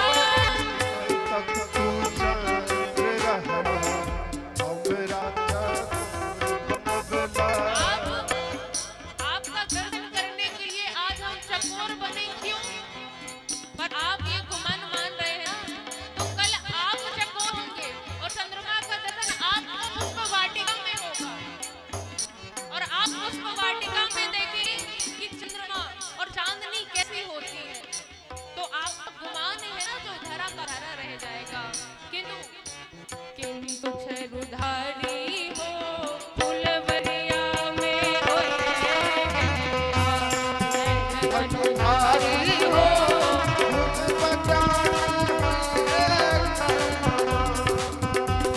अब सखियां क्या कहती हैं? आज हम चकोर बने, कल आप चक बनोगे। सिया मुख तो चंद्र होई है, सिया मुख अब चंद्र होई है, तोहका चकोर बनई है। सिया मुख अब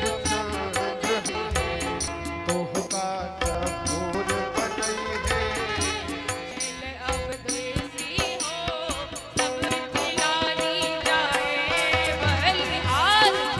छैल अब देसी हो, फुलवरिया में छैलधारी हो, फुलवरिया।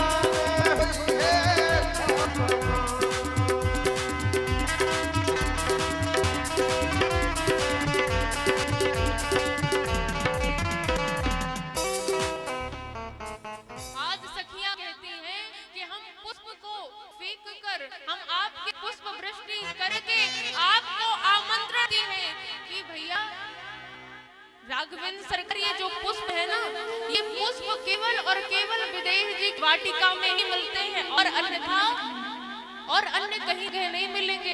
तो हम पुष्प को पुष्प वृष्टि करके आपको आमंत्रण देती हैं कि कल आप पुष्प वाटिका में आइएगा। और किशोरी जी की सखियों, किशोरी जी की सखी ने किशोरी जी से बताया कि आज ये सखी है जो चतुर सखी है, आपकी अंतरंग सखी है, उसने राम जी के ऊपर फूल फेंक कर मारा। किशोरी जी ने कहा अरे तूने फूल फेंक के क्यों मारा? तो सखी ने कहा फूल फेंक के नहीं मारा जानकी जी, तो क्यों मारा?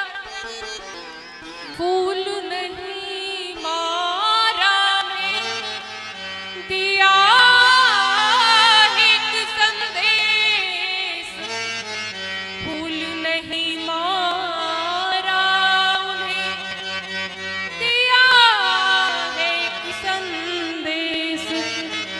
सिया मिलन को आइयो, पुष्प लेन गेत सिया मिलन को आइयो, पुष्प लेन गेत।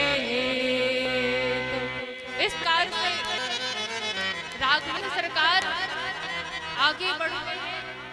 जहाँ पर रंगभूमि, जहाँ पर धनुष यज्ञ मक्षाला बनी हुई थी, धनुष यज्ञ की रचना को देखते हैं, प्रणाम करते हैं। तदनुसार गुरुदेव को प्रणाम करते हैं। भोजन हुआ और गुरुदेव विश्वामित्र जी कथा सुनाने लगे और दोनों भाई उनको चरणों को दबाने लगे, सेवा करने लगे। तदोपरांत विश्वामित्र जी ने कहा, राम प्रभु आप जाइए और सो जाइए, आराम कीजिए। और जब ही राघवेंद्र सरकार वहां से उठे, लखनलाल राम जी की सेवा करने लगे। लखनलाल जी सेवा करते हैं तो भगवान राम कहते हैं कि भैया अब तुम भी आराम करो, विश्राम करो। तो वहां लखनलाल जी कोई डल्लम के गंदे में नहीं गए सोने के लिए। कहाँ गए? पौधे धरी उर पर जल राता। सेवा करते करते रघुनंदन सरकार के जो चरण हैं उनको हृदय में लगाए और वहीं विश्राम करने लगे। और जैसे ही ब्रह्म वेला हुई, लखनलाल जी उठे, फिर राघवेंद्र सरकार उठे, तदोपरांत गुरुदेव उठे। स्नान ध्यान करके विश्वामित्र जी की सेवा में पहुंचे हैं आज रामभद्र जी। तो विश्वामित्र जी ने कहा, रामभद्र आप ही तो बताओ, आपको क्या पता नहीं है कि मुझे पूजन में फूल, दल और फल की आवश्यकता होती है? बोले पता नहीं होगा। तो यहाँ कोई अच्छी सी पुष्प वाटिका है जहाँ आपने पुष्प देखे और जो सुंदर सुंदर पुष्प हो? बोले सरकार यहाँ से अच्छी पुष्प वाटिका कहीं है ही नहीं। लखनलाल जी कहते हैं, भैया आपने कहा पुष्प वाटिका देखी? कल तो हम गलियों गलियों में विचरण कर रहे थे, भ्रमण कर रहे थे, मैंने तो कोई पुष्प वाटिका नहीं देखी। आपने कहाँ से देख ली? लखन मैंने तुमसे कहा ना कि तुम बीच में मत बोला करो, तुम यही उद्दंडता करते हो। मैंने देखा है ना, मैं बोल रहा हूँ ना कि बहुत सुंदर पुष्प वाटिका है यहाँ। अच्छा सरकार होगी, आपने देखी होगी। तो विश्वामित्र जी ने कहा, रामभद्र तो पुष्प और फल दल चाहिए। रामभद्र जिसे बोला था, लखनलाल जी ने कहा, मेरे होते हुए बड़े भैया जाने, बड़े भैया को तो बिल्कुल जाने की जरूरत नहीं है, छोटे भाई के होते हुए। राम जी ने कहा, मन में विचार किया कि जैसे तैसे किशोरी जी को देखने की भूमिका बनाई और तुम उसमें पानी फेरे दे रहे हो। लखन मैं तुमसे बोलता हूँ ना कि तुम बीच में मत बोला करो। गुरुदेव हैं, हम उनके लिए दोनों बराबर हैं, उनके लिए छोटा बड़ा नहीं है। उन्होंने मुझे आज्ञा दी है। अच्छा सरकार आपको आज्ञा दी तो मैं आपके साथ सकता हूँ ना। तो रामभद्र जी ने कहा, भाई साथ चल सकते हो पर मुझे नहीं जाने दोगे, तुम ही चले जाओगे तो मेरा काम तो गड़बड़ हो जाएगा ना। तो साथ चलो ये ठीक है। गुरुदेव की आज्ञा लेकर दोनों भाई समय जानी गुरु आयुष पाई, लेन प्रसून चले दो भाई। चले दो भाई,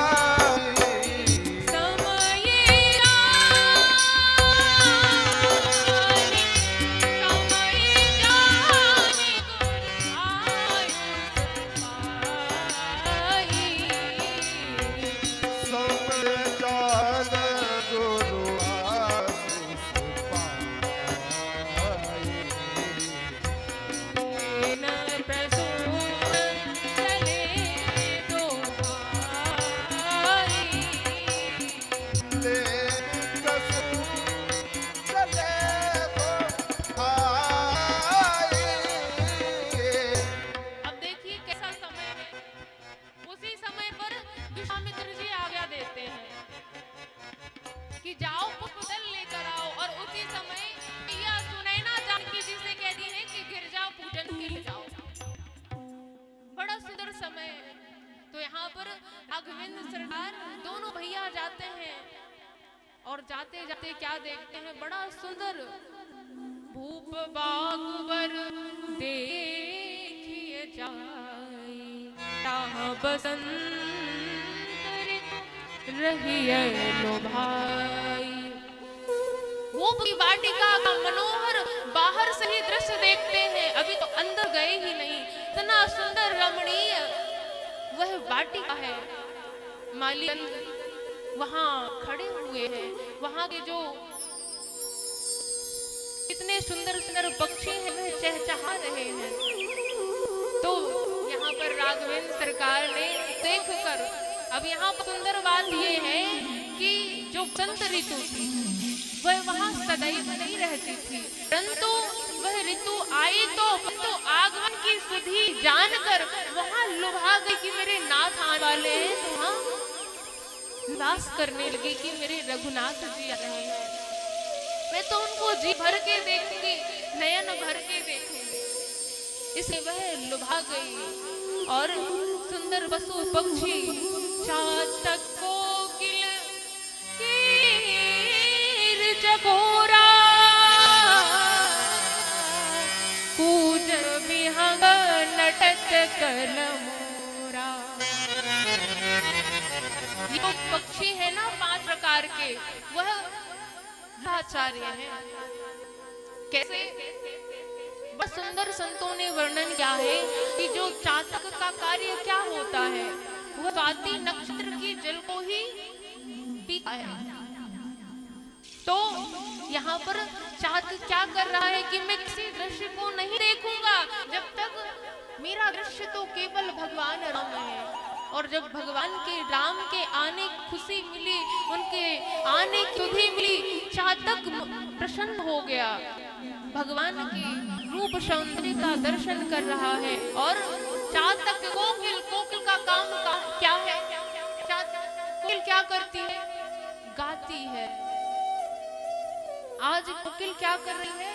भगवान के आने की प्रसन्नता में आज कोकिल गा रही है। कीर तोता, अर्थात तोता क्या काम होता है? वह जो सुनता है वही रटता है। तो वहाँ पे जब कोयल गाती है तो वही तोता वहाँ पर रटता है कि रघुनाथ जी आएंगे, रघुनाथ जी आएंगे और रघुनाथ जी दर्शन देंगे। अखियां हरि दर्शन की प्यासी, अखियां हरि दर्शन की प्यासी। आज है तोता गा रहा है। कोकिल कीर चकोरा, और चकोरा अर्थात चकोर भगवान के भार विंद को उसी तरफ निहार रहा है जिस तरफ से भगवान आ रहे हैं। और 5वां पक्षी क्या कर रहा है? देखते हैं, बड़ा सुंदर भावार्थ इस छपाई से निकलकर ऐसे भाव मणि के रूप में ना मुझे। मैं एक दिन चिंतन कर रही थी, यह जो 5वां पक्षी है मोर, वह अपने प्रेम को, अपने प्रेम स्नेह को वो किसे बता नहीं रहा है कि मैं भगवान से, मैं रघुनाथ जी से प्रेम करता हूँ। तो भैया देखो, संसार के व्यक्ति जो प्रेम करते हैं ना, तो वो कहते हैं मैं तुमसे बहुत प्रेम करता हूँ, मैं तुम्हारे लिए प्राण भी दे सकता हूँ, मैं तुम्हारे लिए चांद भी तोड़कर ला सकता हूँ, मैं तुम्हारे लिए तारे भी ला सकता हूँ। एक बार जरा कह के देखो आप लोग, अगर आपके साथ ऐसी घटना घटित हो कि चांद तारे को तोड़ के ला सकता हूँ, तो उससे कहो कि भैया चांद तारे को तोड़ के ला दो, तब हम तुम्हारे प्रेम को समझेंगे। तो ये तो कभी हो ही नहीं सकता ना। तो भाई जो प्रेम को प्रदर्शन करता है ना, वो आप सच्ची मानिए वो प्रेम नहीं करता है, वो केवल प्रेम का आडंबर, प्रेम का दिखा करता है। ये मोर क्या कर रहा है? कूजत बिहाग नटत कलमोरा, कूजत बिहाग नटत कलमोरा। अपने प्रेम को नृत्य के स्वरूप में दिखाकर नृत्य कर रहा है कि मेरे रघुनाथ जी आ गए, मेरे रघुनाथ जी आ गए। वह अपना नृत्य दिखाकर वह नृत्य दिखा रहा है। प्रेम विवाह विभोर होकर वह नृत्य करने लगा। इस प्रकार से भगवान नजदीक आए और जब नजदीक आए तो देखने लगे चौंधी सी चिताएं चारों दिशाओं में देने लगे। देखने लगे तो लखनलाल जी ने कहा क्या दिख रहे हो भैया? राम जी ने कहा मैं देख रहा हूँ कि यहाँ का कोई पहरेदार होगा, कोई तो होगा, हमसे पूछे तब इस दिया में प्रवेश करें। तो लखनलाल जी ने कहा आप भी भैया बेतुकता की बात करने लगते हैं। हम बताइए चक्रवर्ती श्री दशरथ जी महाराज के पुत्र हैं और हमें इन नलियों से पूछना पड़ेगा, आप भी कैसी बातें करते हैं? तो लखनलाल जी से राम जी ने बड़ा अंदर उत्तर दिया। क्या दिया? अमानीय मानदास स्वामी।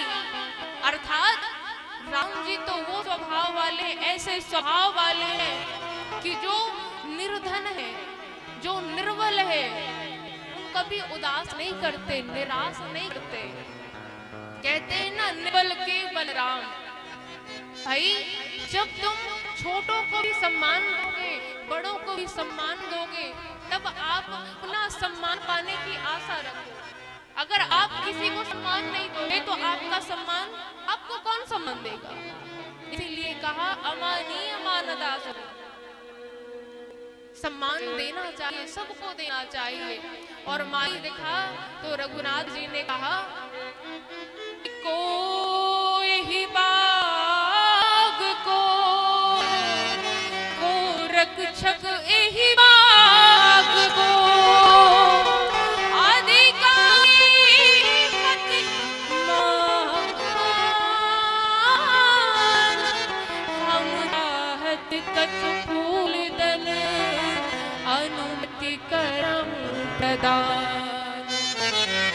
हम दाहत कछु फूल दल अनुमति करहूं प्रदान। तो माली कहते हैं कि हमारी मिथिलेश के सेवक पहरेदार और सेवा हित तत्पर सदा आए ओ सरकार। हे सरकार, हम मिथिलेश राजा मिथिलेश के क्या है? सेवक हैं। आपको जो भी आज्ञा देनी है सदैव तत्पर रहते हैं सेवा करने के लिए। तो सरकार आपको पुष्प दल चाहिए ना, तो हम लेके आते हैं। बोले नहीं नहीं, आप लोगों को लेने जाना है, हम स्वयं जाएंगे। तो मालियों ने क्या कहा? बगिया बिच जान न दई राम जी बिनती सुनो। बगिया बिच जान न दई हो, बगिया बिच जान न दई हो, राम जी बिनती सुनो। बगिया बिच जान न दई हो, राम जी बिनती सुनो।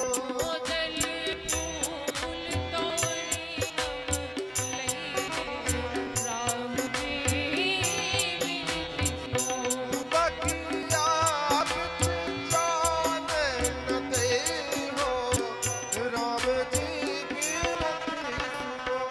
अब लखनलाल जी कहा अली चाचा जी आप क्यों अंदर नहीं जाने देंगे, क्यों प्रवेश नहीं करने देंगे? तो कहा क्या मालिक दे हैं? कोमल चरण कमल बिनु बनहि, कोमल चरण कमल वेणु बनहि, कोमल चरण कमल बिनु बनहि। कोमल चरण कमल वेणु बनहि। लखनलाल जी कहते हैं कि हमने सुना ये तो वैदेही की वाटिका, वैदेही जी की वाटिका है, तो आप कह रहे हैं कि हमारे रामभद्र जी जाएंगे तो लहू लुहान हो जाएंगे। तो ये कंटकाकीर्ण मार्ग है क्या? तो मालियों ने कहा नहीं नहीं सरकार, ये तो पुष्प आच्छादित मार्ग है, पर क्या गढ़ जाएंगे? पकुरी पायन करी जइए राम की विनती सुनो। पूरी पायन कर जय है राम जी बिनती सुनो। और सरकार आपको यहाँ किसने भेज दिया? उसको दया नहीं आई क्या? तुम शामल गौर सुनो दो लालन, आए कहाँ ते पुराण में, बाड़िका में भी हीरो हेरी शोभायन में। यहाँ कौन पठायो दया नहीं लाग्यो, तोरण फूल उपायन में, रघुराज कम गढ़ जई लला, पान की पकुरी पायन में, पान पकुरी पायन में। सरकार जो वहां पर पंखुड़ी पुष्प आच्छादित मार्ग है ना, तो आपके चरणों में वह जो पंखुड़ी है गड़ जाएगी।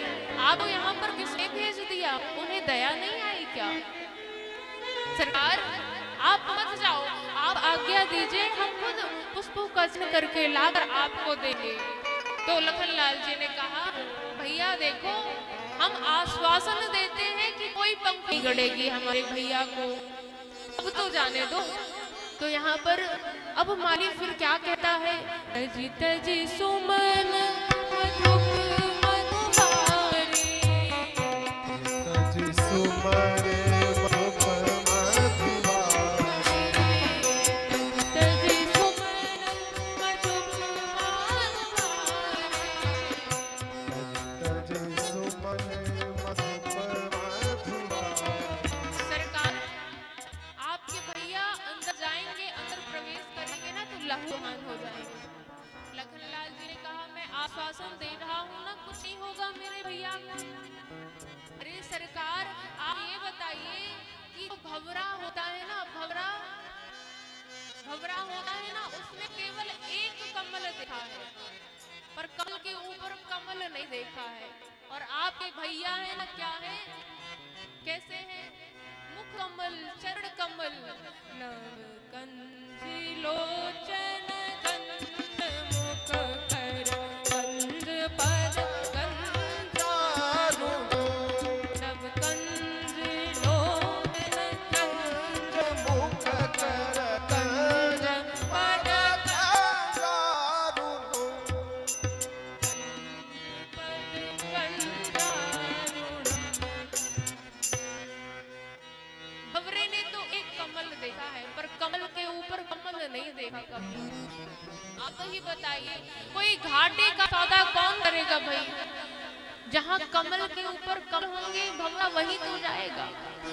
तो आपको देखकर वहाँ के जो भंवरे हैं वह आपके ऊपर मराने लगेंगे। मुख पंकज पर मटी रही है राम की विनती सुनो। अखिया जान न देहो राम जी बिनती सुनो। अखिया जान न देहो राम जी। सरकार एक समस्या और है क्या? हमने सुना है कि आपने एक शिला को चरण से स्पर्श कराया और वह शिला स्त्री बन गई। अब यहाँ तो शिला ही शिला है प्रभु। आप सरोवर में जाएंगे तो वहाँ मड़ियों की सीढ़ियां लगी हैं। श्री राम जय राम जय जय राम श्री राम जय जय राम जय जय राम जय जय राम श्री राम जय जय राम। तो वहां के मलियों ने कहा, सरकार आपने एक शिला को स्पर्श कराया और वह सुंदर स्त्री बन गई। तो सरकार जब मड़ियों से जड़ित सीढ़ियां बनी हुई हैं और आप उनमें चरणों को स्पर्श कराएंगे तो सुंदर स्त्रियां बन जाएंगी वो सब। और जब सुंदर स्त्रियां बन जाएंगी तो बड़ा सुंदर भाव संत ने कहा है, श्री रघुनंदन जो सुनिए हम बाग के भीतर जाने न देंगे। हम आपको बाग के भीतर नहीं जाने देंगे। सरकार पूछा क्यों नहीं आने देंगे, तो क्या कहते हैं, जादू बड़े तुम जानते हो, कोई जान के टोना आप चले। और आई रही मिथिलेश की नंदनी, सो कही भांति सो हम उन्हें बात बताइए। आपके जो जादू भरे पैर है ना सरकार, उड़ गए पग के पर से पथरा, करके पर से बिरबा उड़ गई है, करके पर से बिरबा उड़ गई है। सरकार मैं आपसे ये कहता हूँ कि आपके चरण से जो शिला बनी हुई थी वह स्त्री बन गई थी। और सरकार मुझे तो ऐसा लगता है कि चरणों से आपके शिला स्त्री बनी और आप हाथ छुला दोगे ना तो जो पेड़ पौधे लगे हुए हैं तो वो उड़ जाएंगे स्त्री बन के। तुम जानकी जी को क्या बताएंगे, हम क्या कहेंगे जानकी जी, क्या जवाब देंगे? तो क्या कहते हैं, सरकार एक काम है अगर आप करो तो। बोले क्या काम? हमने तो सुना है सरकार आप राजा के पुत्र हैं, आपने अभी अभी परिचय दिया ना, तो कोई संदेह है क्या आप लोगों को? तो राम जी ने कहा नहीं नहीं हम तो राजा के पुत्र हैं। तो सरकार राजा के पुत्र हैं तो आप पढ़े लिखे तो होंगे, अनपढ़ तो नहीं होंगे। बोले हाँ राजा के पुत्र हैं हम लोग तो पढ़े ही लिखे हैं। तो सरकार ये बताइए जब आप पढ़े लिखे हैं तो लखनलाल जी से कहा हाथ हटाओ, आप हाथ हटाया लखनलाल जी ने और राम जी से कहा कि इसको ये बोर्ड लगा है, ये बैनर लगा है, इस बैनर में क्या लिखा है आप ये बताओ। बोले क्या लिखा है? उसमें लिखा है वैदेही की वाटिका। लखनलाल ने कहा कि यहाँ पे लिखा है वैदेही की वाटिका। तो सरकार आप पढ़े लिखे हो, जानते हो कि यहाँ पर स्त्रियों का प्रवेश है, पुरुषों का प्रवेश नहीं है। विदेह की वाटिका पढ़े हो तो सरकार बताइए, ये तो वैदेही की वाटिका है। तो सरकार सच सच बताइए किस लिए आए हैं आप? और आपको अगर प्रेम, अगर आपको अंदर प्रवेश करना है ना तो आपको कार लगानी पड़ेगी। परंतु सरकार लखनलाल जी ने क्या कहा कि नहीं हम तो रघुकुल के हैं, हम जयकार नहीं लगाएंगे, हम जयकार नहीं लगाएंगे। तो अच्छा सरकार फिर आप आए क्यों नहीं ये बताइए। हमें तो ऐसा लगता है कि आप हमारी जानकी जी से, आप जानकी जी का दर्शन करने के लिए आए हैं और आप इतने कोमल हैं, आपसे क्या ही फूल टूटेगा। तो सरकार आप बताइए, चमन की शहर का था नाम और फूलों का बहाना था। चमन की शहर का था नाम और फूलों का बहाना था। चमन की शहर का था नाम, चमन की शहर का था नाम और फूलों का बहाना था।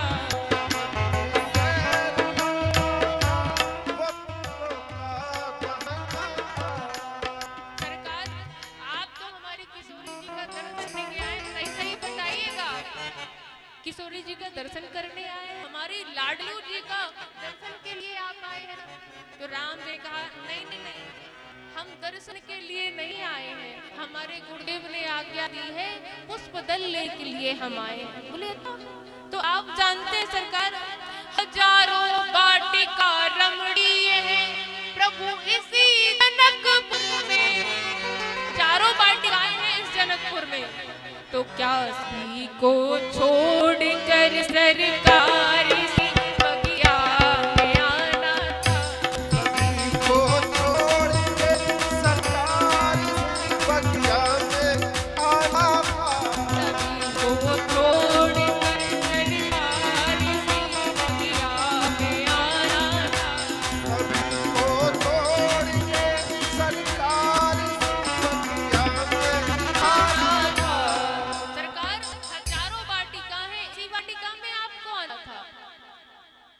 न पूछा कुछ किसी से, खुद ब खुद यहाँ चले आए। आपने किसी से पूछा नहीं, आप स्वयं ही क्या इधर चले आए हैं। तो यहाँ पर राम जी ने कहा कि हम सुंदर सदन में ठहराया गया है और सुंदर सदन के पास ही निकट ही ये पुष्प बाटा है माली चाचा जी, तो हम इसीलिए यहाँ चले आए। सरकार झूठ मत बोलिए, आप तो हमारी लाडली जी का ही दर्शन करने के लिए आए हैं, क्योंकि आप तो जानते हैं ना, तुम्हें मालूम है सरकार की ये गुलशन लगाना है। मालूम है सरकार के गुलशन लगाना है। तुम्हें मालूम है सरकार की ये गुलशन लगाना है। मालूम है सरकार के गुलशन लगाना है। सरकार, आप जब इधर आए हैं तो यहाँ का नियम भी पता होना चाहिए आपको। क्या नियम है सरकार?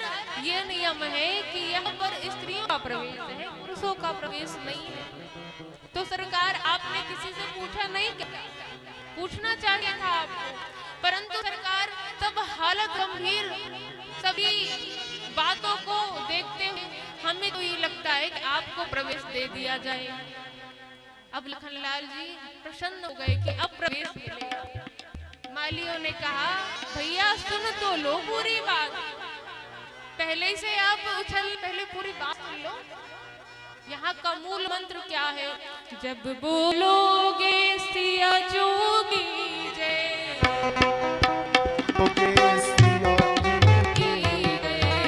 जब बोलोगे सिया जोगी जय, जब बोलोगे सिया तब ही प्रभु प्रविशन पई है, राम जी बिनती सुनो। आप काल कतई हो, राम जी बात अब यहाँ पर राम जी से कहते हैं मालिगन कि राम मत जो, यहाँ पर आपको प्रवेश चाहिए ना, तो आपको जयकार लगानी पड़ेगी। अरे सरकार, लखनलाल जी कहते, भैया हम तो रघुवंशी हैं, हम जयकार कैसे लगाएंगे? तो राम जी कहते, नहीं नहीं, हम जयकार नहीं लगाएंगे।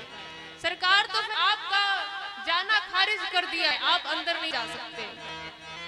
अच्छा, तो नहीं जा सकते तो भैया बोलो। तो लखनलाल जी ने कहा, भैया मन में तो खूब सियाजू की जय, सियाजू की जय, सियाजू की जय रटते रहते, एक बार बाहर बोल लो, क्या दिक्कत है? राम जी ने कहा, ठीक है भाई, बोलिए किशोरी जोगी जय, बोलिए किशोरी जोगी जय।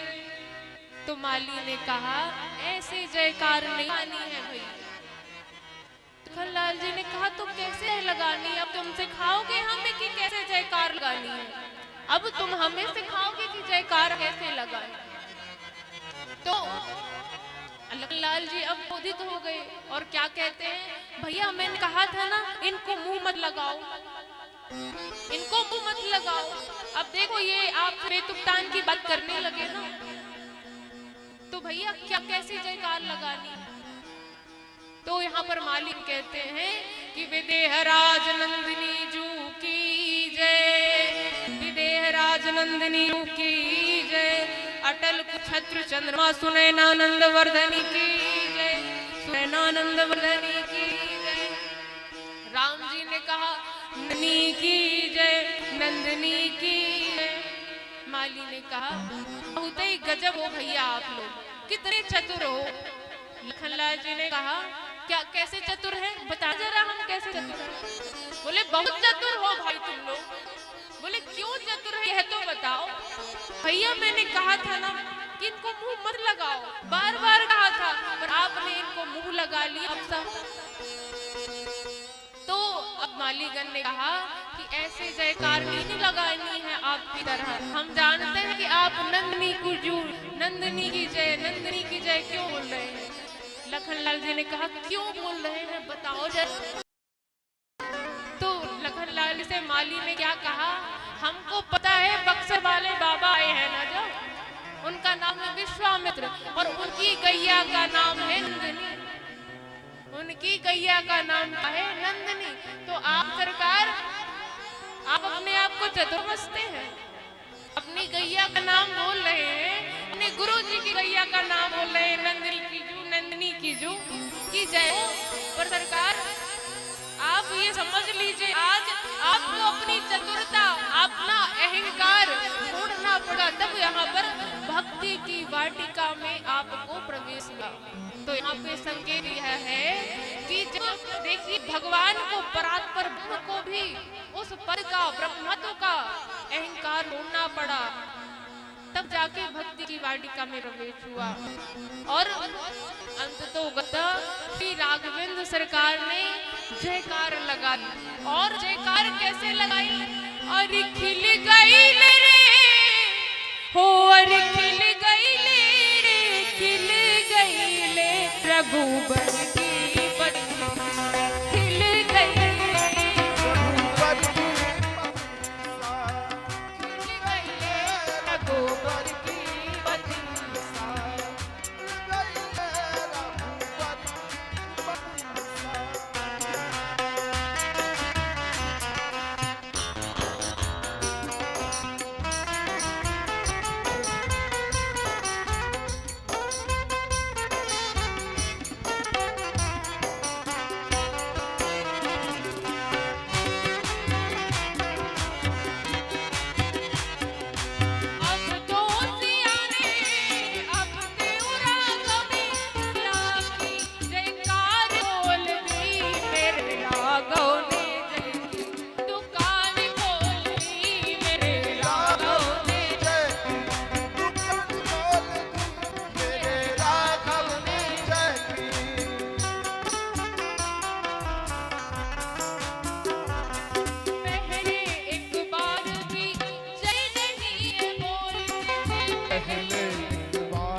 सीता तहाँ आई और गिरिजा पूजन जननी पठाई, गिरिजा पूजन जननी पठाई। उसी अवसर पर श्री किशोरी जी आ गए। पर देखिए यहाँ पर एक बड़ी सुंदर बात है, बड़े ध्यान से सुनिएगा आप सभी। श्री किशोरी जी जब राम आए तभी आई थी क्या कि नित्य आती थी? तो एक समय की बात है जब श्री किशोरी जी 6 वर्ष की थी। जब किशोरी जी 6 वर्ष की थी, उनका जन्म था, उनका जन्म दिवस था। तो बड़ी आह्लादित थी, बड़ी प्रसन्न थी और उन्होंने कहा मैया आज तो मेरा जन्म दिवस है, आज तो अच्छे अच्छे पकवान खाने को मिलेंगे। तो मैया ने क्या कहा कि हाँ लाडली जी, आपका तो जन्म दिवस है पर आज आपको एक नियम का पालन करना है। तो किशोरी जी ने पूछा क्या नियम का पालन करना पड़ेगा? तो मैया ने कहा कि आज से तुम स्नान ध्यान करके गिरिजा जी के पूजन करने के लिए सखियों सहित जाओगे और तब आकर भोजन करोगे, तब मैं अच्छे अच्छे पकवान खिलाऊंगी तुम्हें। अब लाडली जी तो छोटी सी थी, धरती में लो गई, अरे मैया मुझे भूख लगी है, मैया भोजन तो दे दो, मैया कुछ तो भोजन दे दो, कुछ तो खाने के लिए दे दो। नहीं चलेगी और मैया लेती है कि जानकी अब तुम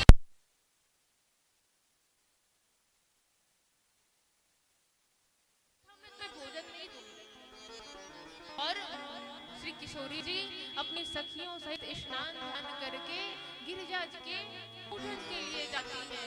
और उसी 6 वर्ष की अवस्था में 6 वर्ष की अवस्था से किशोरी जी नित्य का नियम था उनका कि वह पहले स्नान करके गिरिजा पूजन करने के लिए जाती थी। और वही क्रम आज है कि तेहि अवसर सीता तहाँ आई। तो यहाँ पर वह केवल आज बस नहीं आई है कि रामभद्र जो आए हैं तभी आई है, नहीं, वह नित्य आती थी, प्रतिदिन गिरिजा जी की पूजा करने के लिए वह आती थी। अपनी सखियों सहित बड़ी सुंदर सरोवर जलाशय था, उसमें स्नान किया। सब समीप गिरियाग्रह सोहा और बरनी न जाई देखी मन मोहा। इतना सुंदर वहां पर सरोवर बना है, मड़ियों की सीढ़ियां लगी हैं, वहां श्री किशोरी जी स्नान करती हैं सखियों सहित और माँ गिरिजा जी के मंदिर पहुंच जाते हैं। पूजा की अधिक अनुरागा। देखो भैया, यहाँ पे बड़ी सुंदर बात आती है कि पूजा की क्या किशोरी जी ना जाने कितनी कितनी पूजा की सामग्री लेकर गए, परंतु सामग्री लेके जाओ, हम मना नहीं करते, आप सब लेके जाओ, परंतु उस वधु सामग्री के साथ अपना गिरिजा जी के मंदिर या किसी भी मंदिर जाए, पर क्या लेके जाए? अनुराग लेके जाए। श्री किशोरी जी कैसे पूजा करते हैं? पूजा की न अधिक अनुरागा, निज अनुरूप सुभवर मांगा, ये अनुरूप सुभगवर मांगा। जो लाडली जो की सखी थी, चतुर सखी, वह पुष्प वाटिका में भ्रमण करने के लिए, वह फूलों का चयन करने के लिए, वह फूलों की सुंदर सुंदर दिखने के लिए पुष्प वाटिका में भ्रमण कर रही है। एक सखी सिय संग बिहाई और गई रही देखन फुलवाई। वह फुलवाई देखने के लिए चल पड़ी, पर यहाँ देखिए कि भगवान किसको ले आए? भगवान किशोरी जी की सखियां थी जो मंदिर में थी गिरिजा जी के, उन्हें दर्शन नहीं हुए, वो पूजा नहीं करी, उसे दर्शन हुए। बड़ी विलक्षण बात है। अरे भाई, शास्त्र तो ये कहता है कि जो पूजा करेगा, भक्ति करेगा, उसको भगवान के दर्शन दे, तो बात बनती है, परंतु जो पूजन नहीं कर रहा और पुष्प वाटिका विहरण अर्थात भ्रमण कर रही है, वैसे उन्हें भगवान मिल गए। तो भैया देखो, यहाँ पे एक अर्थ तो, एक मतलब तो यह निकलता है कि पह जो सखी थी भ्रमण कर रही थी, वह श्री किशोरी जी ने ही आज्ञा दी थी कि तुम हम गिरिजा जी के पूजन में जाएं, तो आप जाके पुष्प वाटिका में देखना रघुवीर आए हैं कि नहीं, आप जाके देखो। और उनको आज्ञा मिली थी कि सबसे पहले तुम्हें भगवान दर्शन देंगे और फिर तुम दर्शन करोगे ना, तो तुम्हारे बताए अनुसार ही हमें दर्शन होंगे। तो वही आज्ञा पालन करने के लिए चतुर सखी आज बाग में वह विहरण कर रही है। और क्या देखा? तेहि दो बंधु बिलो के जाई और प्रेम विवश से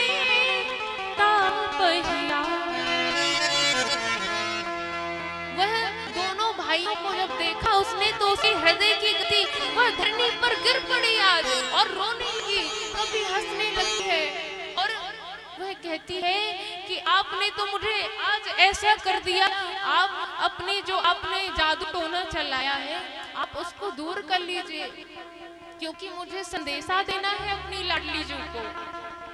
हे जानकी जी, आप मुझे शक्ति दीजिए कि आप तक मैं ये संदेशा पहुंचा दूं कि आपके रघुनंदन सरकार, आपके जो प्रिय पति हैं वह बाग में आ चुके हैं। हे किशोरी जी, मुझे शक्ति दीजिए। हे किशोरी जी, मुझे शक्ति दीजिए। सखी यहाँ पर गिरते, हंसते, बिलखते, रोते, फिर हंसने लगती है, कहीं नृत्य करने लगती है। उसकी ऐसी दशा हो गई, कहीं उसका पल्लू है, कहीं कपड़े हैं, सब उसकी दशा देख जब वह गिरजा जी के मंदिर में पहुंची, सखियों ने पूछा, अरे बाबली तुझे क्या हो गया है, तेरी दशा ये कैसी है, ये तूने कैसी दशा बनाई है? तो वह सखी क्या कहती है, अरे झूमत बिलुहासा हसी रुकली नाही रुकातवा। तो सखी कहती है, तो कहो क्यों तुम्हें इतनी खुशी है? तो क्या कहती है, झूमत बिलुहासा हसी रुकली नाही रुकातवा। अब कहूँ ही सिलिया नया कहूँ न बात। तो सखी कहती है, मैंने जो देखा है ना, नजरी से देख ले बानी, कैसे हम बताए। जो मैंने देखा है ना, जो मैंने देखो, जिसको बताना है उसने देखा नहीं है, और जिसने देखा है वह कैसे, देखो नेत्र देखा है पर वो बता नहीं सकती। गिरा अनयन नयन बिनु बांधा। और देखो भैया, भगवान को जो बता दे, जो उसका वर्णन कर दे, तो वो सीमित हो जाएगा। कोई वाणी ऐसे ही बनी जो भगवान देखकर उनका वर्णन कर दे। भगवान की लीलाएं अनंत है, भगवान के गुण अनंत है, और भगवान की जो सुंदरता है उसका तो वर्णन ही क्या। तो सखी, अब चलू ही सहेलिया तुमका अखियां से दिखाई, अखियां से दिखाई। क्या दिखाएगी एक बार बताओ तो। अरे जिनकी चर्चा है सारी, जिनकी चर्चा है सारी नगरिया में, वो ही आए सखी फुलवरिया। वही आए सखी फुलवरिया।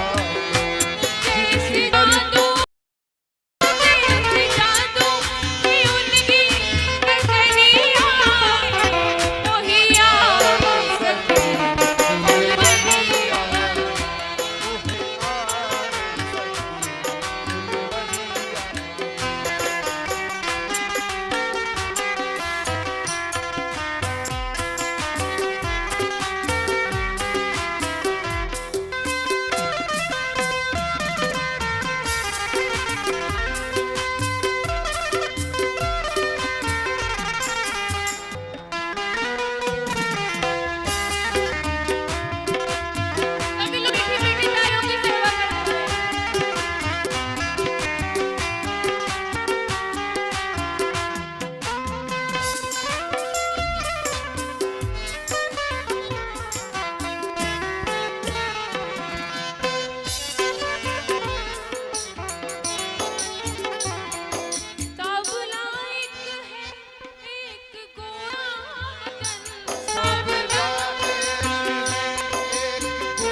दूसरी सखी कहती हाँ हाँ बोलो ना क्या बात है। तो कहती है शादी इतनी ही होती जो हर हाल में, शादी इनसे ही होगी हर हाल में। तीसरी सखी कहती अरे बाबरी पागल हो गई है क्या, तुझे क्या लावनी किसी से भी शादी हो। तो चौथी सखी कह रही मैं बाबली नहीं तू बाबली हो गई, अगर इनसे शादी हो गई ना तो हम ना इनका रोज दर्शन करेंगे, प्रतिदिन दर्शन करेंगे हम। तो क्या कहती है साड़ी उनसे ही होती जो हर हाल में, शादी इनसे ही होती जो हर हाल में।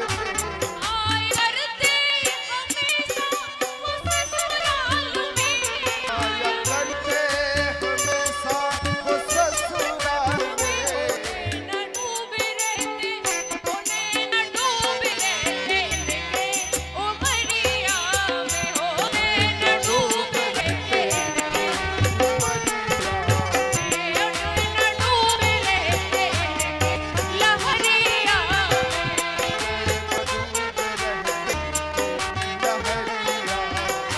शादी हो जाएगी ना तो हम इनका दर्शन प्रतिदिन कर सकते हैं, इसलिए ओ ये ही आए सखी फुलवरिया में, कोई आए सखी फुलवरिया, ये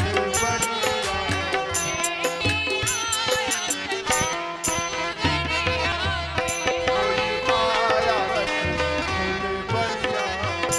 कोई आया सखी फुलवरिया, कोई आया सखी फुलवरिया, आया फुलवरिया। हो फुलवरिया में फुलवरिया में फुलवरिया में फुलवरिया में कोई आया सखी फुलवरिया, कोई आया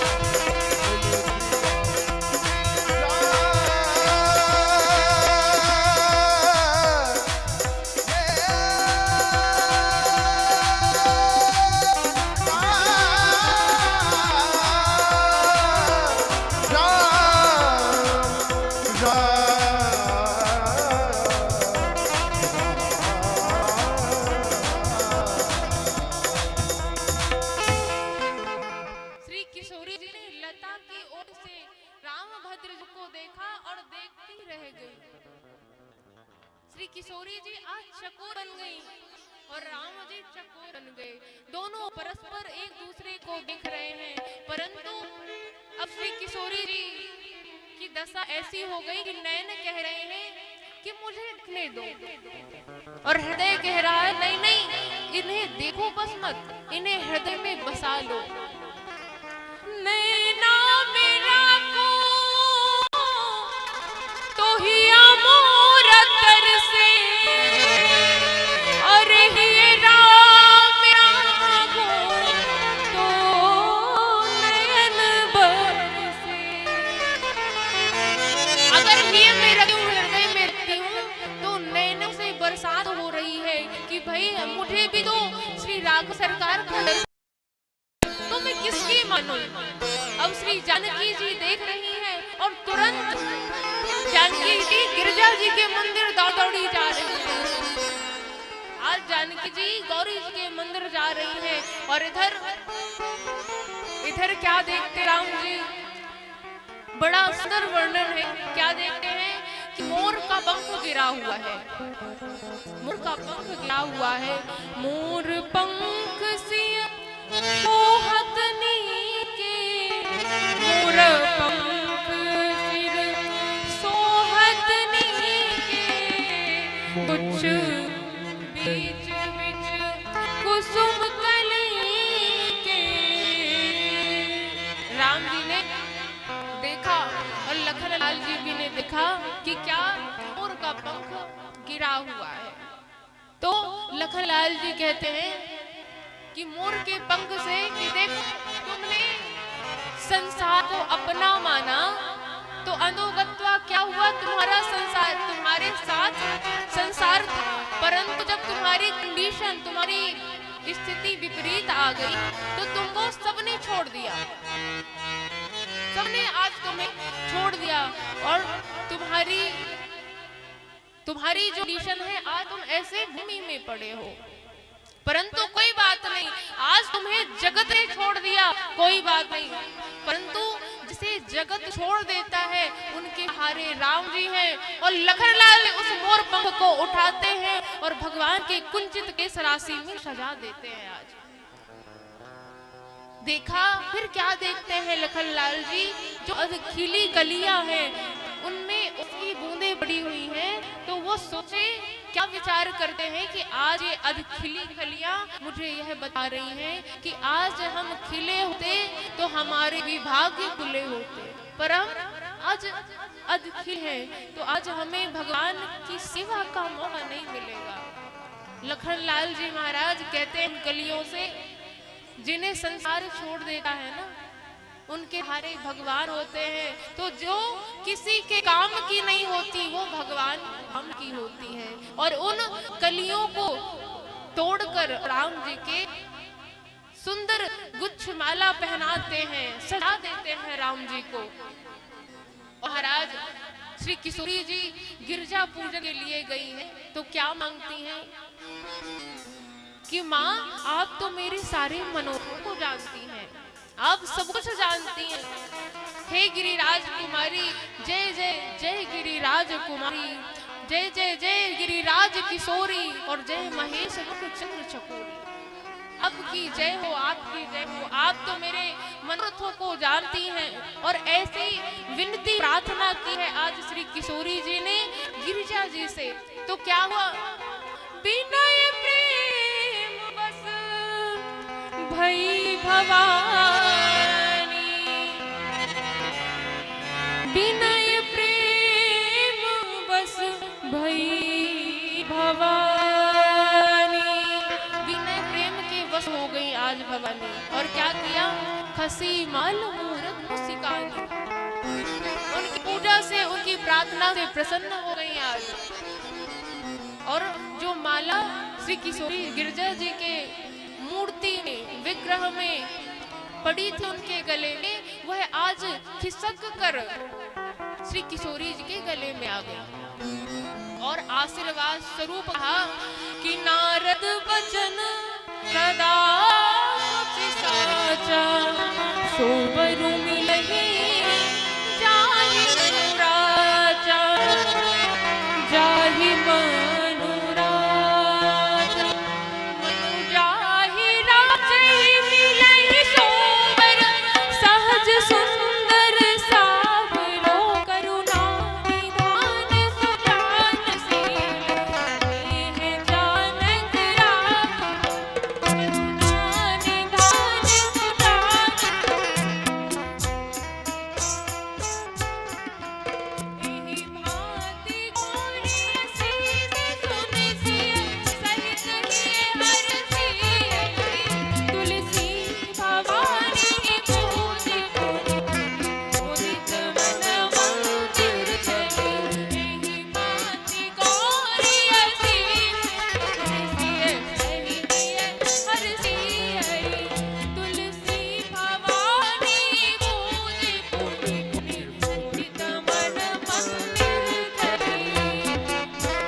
अपने मन में जिनको रचा बसा है ना, इन्होंने जिनके आपने दर्शन किए हैं वही वर मिलेगा। तो जानकी जी ने कहा वहां तो दो थे मैया, वहां तो दो थे, एक गोरा था एक सावरा था, तो कौन सा वर मिलेगा मुझे? तो क्या कहते हैं, करुणा निधान सुजान सी, स्नेह जानत राम। जो करुणा निधान है, जो सिल को आपके स्नेह को जानते हैं, ये आपको कौन वर मिलेगा? कौन सा वर मिलेगा? सहज सुंदर सबरो, जो सावला है ना जानकी जी, वह वर तुम्हें मिलेगा। जानकी जी प्रसन्न हो गई और उनके बामांग फड़कने लगे। जानी गौरी अनुकूल सिए ये हर सुन जाए कहीं, मंजुल मंगल मूल अंग अंग फरक लगे, बाम अंग फरक लगे। किशोरी जी बाम अंग फरकने लगे और इधर दोनों भाई पुष्प दल लेकर आए। लखनलाल जी ने कहा भैया गुरुजी ने पुष्प दल और फल मंगाया था, आपने पुष्प और दल तो ले लिया पर फल ले लिया। तो राम जी ने कहा मैंने कहा ना लखन तुम बीच में मत बोला करो। बोले भैया गुरुदेव ने फल तो मंगाया है। तो राम जी ने कहा वो हम सब देख लेंगे, तुम टेंशन न लो, तुम परेशान ना हो बिल्कुल। तो अब राम जी दल और फूल लेकर चल पड़े। अब गुरुदेव के पास निकट पहुंचे, दंडवत प्रणाम किया। अब गुरुदेव को दुआ दिया।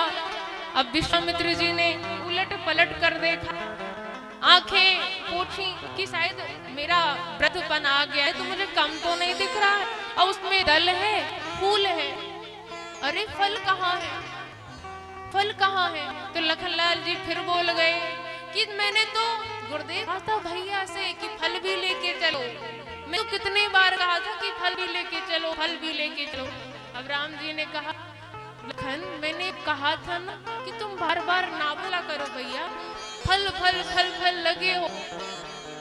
तो लखन जी कहते हैं सरकार एक बात मैं जरूर बताऊंगा, तो उस पुष्प वाटिका में इतने सुंदर फल लगे थे कि वहां से अच्छे फल तो कहीं होंगे ही नहीं। तो विश्वामित्र जी कहते हैं कि जब रामजी वहां फल थे तो आप क्यों नहीं लाए। तो राम सरकार फिर से नतमस्तक हो गए, फिर दंडवत प्रणाम करने लगे और क्या कहा कि सरकार मैं फल के आता तो आप मुझे क्या फल देते। और विश्वामित्र जी सब समझ गए तो क्या कहा, सुफल मनोरथ होई तुम्हारे, राम लगन सुनी भय सुखारे, राम लगन सुनी भय सुखारे। सुफल मनोरथ, जो आपका मनोरथ है ना, यहाँ आशीर्वाद स्वरूप राम जी को फल प्रदान किया है। और दोनों भाई प्रसन्न हो गए, और दोनों भाई प्रसन्न हो गए। रात्रि हुई, रात्रि में भजन संध्या किया, भोजन किया। तदोपरांत आज श्री राम जी चंद्रमा की ओर देख रहे हैं और क्या कहते हैं, श्री जानकी जी के स्वरूप को देख रहे हैं।